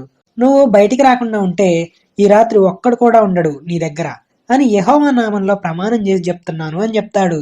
నీ బాల్యం నుండి నేటి వరకు ప్రాప్తించిన అపాయములన్నిటికంటే అది నీకు కష్టతరంగా ఉంటుంది అని రాజుతో చెప్పగా రాజు బయటకు ప్రజలను చూడడానికి వస్తాడు. ఇశ్రాయేలీల ప్రజలు ఇలా అనుకుంటున్నారు, మన శత్రువుల చేతుల నుండి ఫిలిస్తీన్ల చేతుల నుండి మనల్ని విడిపించిన దావీదు రాజు తన కొడుకైన అబ్షాలోముకు భయపడి దేశంలో నుండి పారిపోయాడు. మన మీద మనకు రాజుగా పట్టాభిషేకం చేసిన అబ్షాలోము చనిపోయాడు. కాబట్టి తిరిగి దావీదును తీసుకుని వచ్చి మనం ఏం మాట్లాడలేదు అని అనుకుంటారు. ఈ వార్త దావీదు విని అమాషా దగ్గరికి దూతలను పంపి యోధా వారిని ఇష్టపూర్వకంగా రాజు దగ్గరికి రమ్మని చెప్పమని చెప్తాడు. అమాషా యోధా వారిని రాజు దగ్గరికి ఇష్టపూర్వకంగా తోడుకొని వస్తారు. రాజుని తోడుకొని గిల్గాలకు వస్తారు. అంతలో షిమీతో పాటు యోధా వాళ్ళు కూడా వస్తారు. అతని యొద్ద 1000 మంది బెన్యామీనీలు ఉన్నారు. అయితే షిమీ వచ్చి క్షమాపణ కోరగానే దావీదు అతన్ని క్షమిస్తాడు. సౌలు కుటుంబంలోని మెఫీబోషెతు దావీదు రాజు దగ్గరకు వస్తాడు. అప్పుడు దావీదు మెఫీబోషెతుని ఇలా అంటాడు, నువ్వు నాతో పాటు ఎందుకు రాలేదు అని అడుగుతాడు. నేను కుంటివాడను, నేను నీతో పాటు వద్దామని అనుకున్నాను, కానీ నీ దాసుడైన సిబా నన్ను మోసం చేశాడు అని చెప్తాడు. అయితే దావీదు పారిపోయిన దగ్గర నుండి మెఫీబోషెతు సుఖంగా తిరిగి వచ్చి కాళ్ళు కడుక్కోకుండా గడ్డం కత్తిరించుకోకుండా బట్టలు ఉతుక్కోకుండా ఉన్నాడు. దావీదు మెఫీబోషెతును సిబాను ఇద్దరిని కలిసి భూమిని పంచుకోమని చెప్తాడు. నువ్వు క్షేమంగా వచ్చావు గనక అతడు అంతా తీసుకోవచ్చు అని మెఫీబోషెతు అంటాడు. దావీదు గిలాదీయుడైన బర్జిల్లయము అనే ఆస్తి గలవాడు ఉండగా దావీదు అతన్ని తనతో పాటు రమ్మనంటాడు. కానీ ఆ ముసలివాడు మందదృష్టి కలవాడు కాబట్టి రాడు. కింహమును వెంటబెట్టుకుని యెరూషలేముకు వస్తారు. యోధావారందరూ ఇశ్రాయేలీలలో సగం మంది రాజుతో వస్తారు. యోధావారు ఇంకా ఇశ్రాయేలీల మాటలు కఠినంగా ఉండెను. బెన్యామీనీయుడైన షబయ అనే పనికిమాలిన వాడు ఒకడున్నాడు. అతడు బిక్రీ కుమారుడు. అతను ఏం చేశాడంటే, దావీదుతో పాటు మనకి స్వాస్థ్యం ఏం లేదని, భాగం ఏం లేదని మీరు మీ గుడారాలకు వెళ్ళమని బాకా ఊదించి ప్రకటన చేయగా ఇశ్రాయేలీలందరూ దావీదును విడిచి షబాను వెంబడించడం ప్రారంభించాడు. అయితే యోర్దాను నది నుండి యెరూషలేం వరకు యోధావారు రాజును హత్తుకొనిరి. దావీదు అమాషాను పిలిచి 3 రోజుల్లో యోధావారిని సమకూర్చమని వారిని ఇక్కడికి హాజరు కమ్మని ఆజ్ఞాపిస్తాడు. అమాషా యోధావారిని సమకూర్చడానికి వెళ్ళాడు. దావీదు అబీషైని పిలిచి షబా అబ్షాలోము కంటే ఎక్కువ కీడు చేస్తాడు కాబట్టి వాడిని పట్టుకోమని ఆజ్ఞాపిస్తాడు. ఇప్పుడు యోవాబును కేరేతీయులను పేలేతీయులను బలాఢ్యులందరూ షబాను తరమడానికి వెళ్లారు. యోవాబు అమాషాను దారిలో చంపేస్తాడు. తర్వాత వారు షబాను వెతుకుతూ ఉంటారు. వారు షబాను అతని తలను ఛేదించి దావీదు దగ్గరకు వస్తారు. యోవాబు ఇశ్రాయేలీల దండువారికి అధిపతి అయి ఉన్నాడు. కేరేతీయులకు పేలేతీయులకు యెహోయాదా కుమారుడైన బెనాయ అధిపతిగా ఉన్నాడు. అదోరాము వెట్టి పనులు చేయవారి మీద అధిపతిగా ఉన్నాడు. అహీటూబు కుమారుడైన యెహోషాపాతు రాజ్యపు దస్తావేజుల మీద ఉండెను. ఆ కాలంలో సౌలు గిబియానీయులను హతం చేశాడు గనుక అతన్ని బట్టి నరహంతకులైన వారిని బట్టి కరువు సంభవిస్తుంది. అయితే దావీదు గిబియానీయులను పిలిపించి సౌలు కుటుంబీకులలో 7 అప్పగించమని దావీదును అడుగుతారు. దావీదు వారికి 7 మనుషులను అప్పగిస్తాడు. అయితే గిబియానీయులు ఆ 7 వర్తిస్తారు. తర్వాత సౌలు యోనాతాను ఎముకలు తెచ్చి తన తండ్రి అయిన కీషు సమాధిలో పాతి పెడతారు. ఫిలిస్తీయులతో యుద్ధం జరుగుతుంది. ఇష్బీ బెనోబు అనే వ్యక్తి దావీదును చంపాలని వస్తాడు. కానీ అబీషై ఇష్బీ బెనోబును కొట్టి చంపుతాడు. ఫిలిస్తీయులతో గోబు దగ్గర యుద్ధం జరుగుతుండగా సిబ్బకై రెఫాయిము సంతతి వాడైన నఫును చంపాడు. గోబో అనే ప్రాంతం దగ్గర ఫిలిస్తీన్లతో యుద్ధం జరుగుతుండగా గిత్తీయుడైన గొల్యాతు సహోదరుడైన ఎల్హానాను చంపాడు. ఇంకొక యుద్ధం గాతు దగ్గర జరిగింది. రెఫాయిము సంతతిలో చేతికి 6 వేళ్లు ఉన్నవాడు 24 వేళ్లు ఉన్నాయి. అయితే వాడిని షిమ్యాకు పుట్టిన యోనాతాను చంపాడు. తర్వాత దావీదు దేవుణ్ణి స్తుతిస్తాడు. ఇది 23 అధ్యాయంలో దావీదు యొక్క సైన్యం గురించి ఉంటుంది. 2 సమూయేలు 23 అధ్యాయం 8 నుంచి 39 వరకు ఉంటుంది. దేవుని కోపం ఇశ్రాయేలీల మీద రగులుకుంది. అయితే దావీదు యోవాబుతో ఇశ్రాయేలీలు యూదావారు ఎంతమంది ఉన్నారు లెక్కించమని చెప్పగా, యోవాబు తన సేవకులతో 9 నెలల 20 రోజులు అన్ని పట్టణాలు తిరిగి యెరూషలేముకు వచ్చాడు. యోవాబు ఇశ్రాయేలీలలో కత్తి దూయగల వ్యక్తులు 8 లక్షల మంది యోధులు ఉన్నారని, యూదావారిలో 5 లక్షల మంది ఉన్నారని చెప్తాడు. దావీదు నేను పాపం చేశానని అంటాడు. నా దోషాన్ని పరిహరించమని దేవునికి ప్రార్థిస్తాడు. అయితే యెహోవా వాక్కు దావీదుకు ప్రత్యక్షమై గాదు అనే ప్రవక్త వచ్చి దేవుని మాటగా 3 విషయాలు చెప్తాడు. వాటిలో ఒకదాన్ని కోరుకోమని చెప్తాడు. నీవు నీ దేశంలో 7 సంవత్సరాలు క్షేమం కలుగుటకు నువ్వు ఒప్పుకుందవా? నిన్ను తరుముతున్న నీ శత్రువుల ఎదుట నిలవలేక నువ్వు పారిపోవడానికి ఒప్పుకుందవా? లేదా నీ దేశంలో 3 రోజులు తెగులు రావడానికి ఒప్పుకుంటావా అని ఈ మూడిట్లో నీకు ఏ ఆలోచన సరైంది అని చెప్పమనగా, నాకు ఏమీ తోచడం లేదు, గొప్ప చిక్కులో ఉన్నాను అని అంటాడు. యెహోవా వాత్సల్యం గలవాడు కనుక మనుషుల చేతిలో కాకుండా దేవుని చేతిలోనే పడదము అని గాదుతో అంటాడు. దేవుడు తెగుల్ని రప్పిస్తాడు. దాను నుండి బెయేర్షెబా వరకు 70,000 మంది చనిపోతారు. అయితే గాదు ఒక బలిపీఠం కట్టించమని సలహా ఇస్తాడు దేవుని మాటగా. అంటే యోబూసీయుడైన అరౌనా కళ్ళం దగ్గర ఆ స్థలం కొని బలిపీఠం కట్టిస్తాడు. దహన బలులు సమాధాన బలులు అర్పించగా యెహోవా దేశం కొరకు చేయబడిన విజ్ఞాపనలను ఆలకింపగా ఆ తెగులు ఇశ్రాయేలీలను విడిచిపోయెను. అయితే రాజైన దావీదు వృద్ధుడు కాగా సేవకులు అతనికి ఎన్ని బట్టలు కప్పినా అతనికి వెట్ట కలగక ఉండెను. రాజుకు ఉపచారం చేయడానికి షూనేమీయురాల్ని దావీదు దగ్గరికి తెచ్చారు. కాని దావీదు ఆమెను కూడలేదు. హగ్గీతు కుమారుడైన అదోనియా గర్వించిన వాడై దావీదు చనిపోయిన తర్వాత అతను రాజవుతాడు అనుకొని గుర్రపు రౌతులను 50 మంది మనుషులను ఏర్పరచుకున్నాడు. ఈ అదోనియా అబ్షాలోము తర్వాత పుట్టినవాడు, బహు సౌందర్యం గలవాడు. యోవాబు యాజకుడైన అబ్యాతారు అదోనియాకు సహాయం చేశారు. కాని యెహోయాదా కుమారుడైన బెనాయాను, నాతాను ప్రవక్త, షిమీయును, రేయియును దావీదుతో ఉన్నారు. అదోనియా ఏలుతున్నాడని నాతాను ప్రవక్త బెత్షెబాకు చెప్పినప్పుడు సొలొమోనును రాజుగా ఎలా చేయాలి అని సలహా ఇస్తాడు. అదోనియా ఏలుతున్నాడని దావీదుకు తెలియదు కాబట్టి రాజు దగ్గరికి వెళ్లి ఇలా చెప్పమని సొలొమోను గురించి రాజుగా చేయమని అడుగుతుంది. బెత్షెబా దావీదుకి ఇలా చెప్తుంది. అదోనియా బలర్పించిన సమయంలో యోవాబును పిలిచాడు కానీ సొలొమోనును పిలవలేదు అని చెప్తున్న సమయంలో నాతాను ప్రవక్త దావీదు దగ్గరకు వస్తాడు. దావీదు సొలొమోనును నా తర్వాత రాజుగా ఉంటాడు అని చెప్తాడు. అప్పటికప్పుడు సొలొమోనుని రాజుగా పట్టాభిషేకం చేసి రాజు చిరకాలం వర్ధిల్లాలి అని ప్రకటన చేస్తారు. తర్వాత దావీదు తన కొడుకైన సొలొమోనుకి దేవుణ్ణి ఎలా అనుసరించాలి ఏంటి అని చెప్పి, బర్జిల్లయీము కుమారులు నాకు సహాయం చేయడానికి వచ్చారు, నీవు వాళ్ళ మీద దయించి రాజు భోజనపు బల్ల మీద చేర్చుకొనుము అని చెప్పి చనిపోతాడు. దావీదు పట్టణంలో సమాధి చేయబోతాడు. దావీదు పట్టణంలో సమాధి చేయబడతాడు. మొత్తం 40 సంవత్సరాలు ఏళ్తాడు. హెబ్రోన్లో 7 సంవత్సరాలు, యెరూషలేములో 33 సంవత్సరాలు ఏళ్తాడు. అతని తర్వాత సొలొమోను సింహాసనాన్ని అధిష్ఠిస్తాడు. సో చివరిగా ఇదండి దావీదు గురించి, దావీదు జీవితం గురించి వీడియో అనేది.